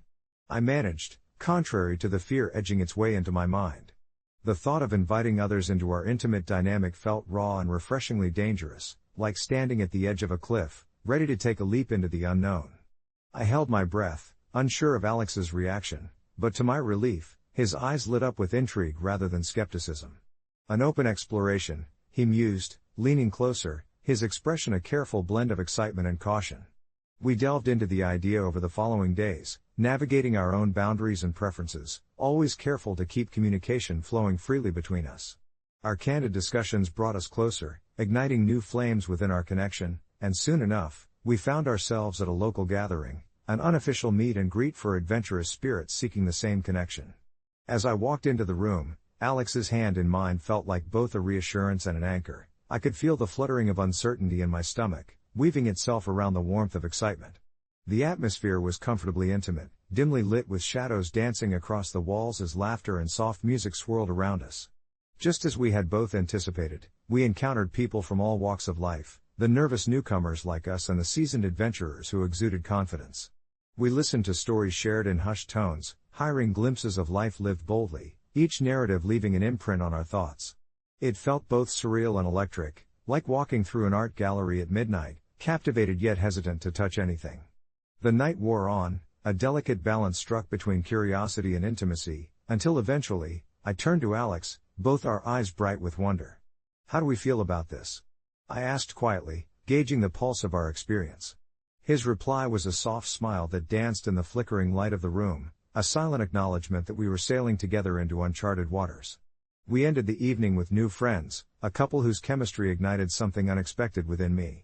As we shared stories and laughter over drinks, the thrill of that connection wrapped around my chest like a warm blanket, reminding me that intimacy isn't constrained to just one person. Rather, it can expand outwards, enveloping others in its embrace while still honoring the bond we had cultivated. The weeks that followed felt like a vibrant tapestry being woven together, threads of shared experiences intertwining with the foundation we'd built. We embraced not only our own touch but explored how that touch could ripple out through connections we had initiated at that event. We learned the art of inclusive intimacy, sharing moments that felt electric without ever diluting the love we held for each other. On the nights when we found ourselves in tangled sheets after returning home, we would share whispered secrets about our encounters, each word serving to stitch us closer together, binding us tighter with trust and understanding. The thrill of our home becoming a sanctuary where we explored our fantasies seemed almost surreal, and I drank it in like a fine wine. One particularly daring evening, we decided to host our own gathering, inviting the friends we'd met and easing ourselves deeper into this new chapter of exploration. It felt incredibly exhilarating to open our doors and let others experience a piece of our world. Soft music thrummed invitingly in the background as laughter echoed off the walls, filling the space with a camaraderie I never anticipated. I watched as Alex moved through the room, effortlessly engaging with the others, bringing his genuine warmth and charm to the forefront. My heart swelled with love and pride. Yet, amidst the laughter and connection, an unexpected moment arose. I found myself sharing a playful conversation with one of the guests, an intriguing individual who came alive in the night's energy. Our dialogue flowed easily, like a river carving through rock, each laugh becoming a bridge connecting our two worlds.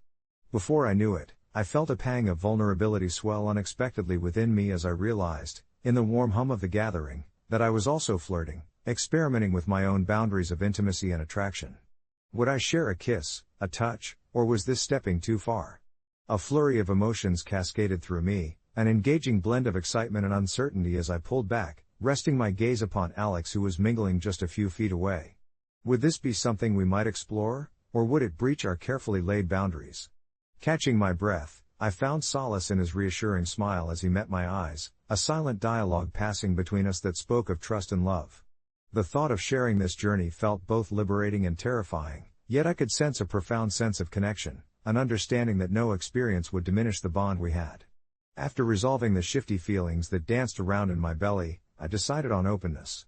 "Would you be okay if I kissed them?"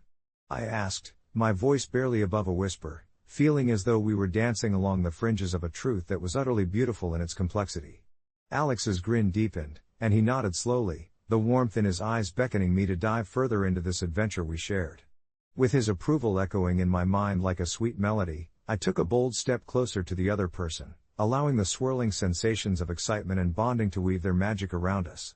As I leaned in, the world around us faded, there was nothing but the shared laughter and the obliterating warmth of connection. In that moment, I simply felt alive, vulnerable, and unapologetically free. When the evening finally drew to a close, we slipped away from the vibrant energy, heads spinning with the thrill of what had transpired. Each moment echoed in my mind, carving pathways of feelings I had previously thought unattainable. As we laid together under the soft blankets of our bed, I turned to Alex, whispering my reflections on the experience we had shared. "It felt right, didn't it?" I said, my heart fluttering with joy at the thought of how we'd beautifully navigated this new territory together. "It truly did," he replied, his eyes shimmering with understanding, "because we faced it all, side by side." We fell into a comfortable silence, the night wrapping around us like a soft cocoon, knowing then that our journey was only just beginning. The chapter we had penned had opened us up to the infinite possibilities lying ahead. As I let sleep wrap its gentle embrace around me, I looked forward to every unwritten page. There would be more laughter, exploration, and discovery waiting for us, painting our lives in colors we hadn't yet imagined, reminding us that love and intimacy come in endless forms, secretly inviting us to embrace the beauty in each journey we share.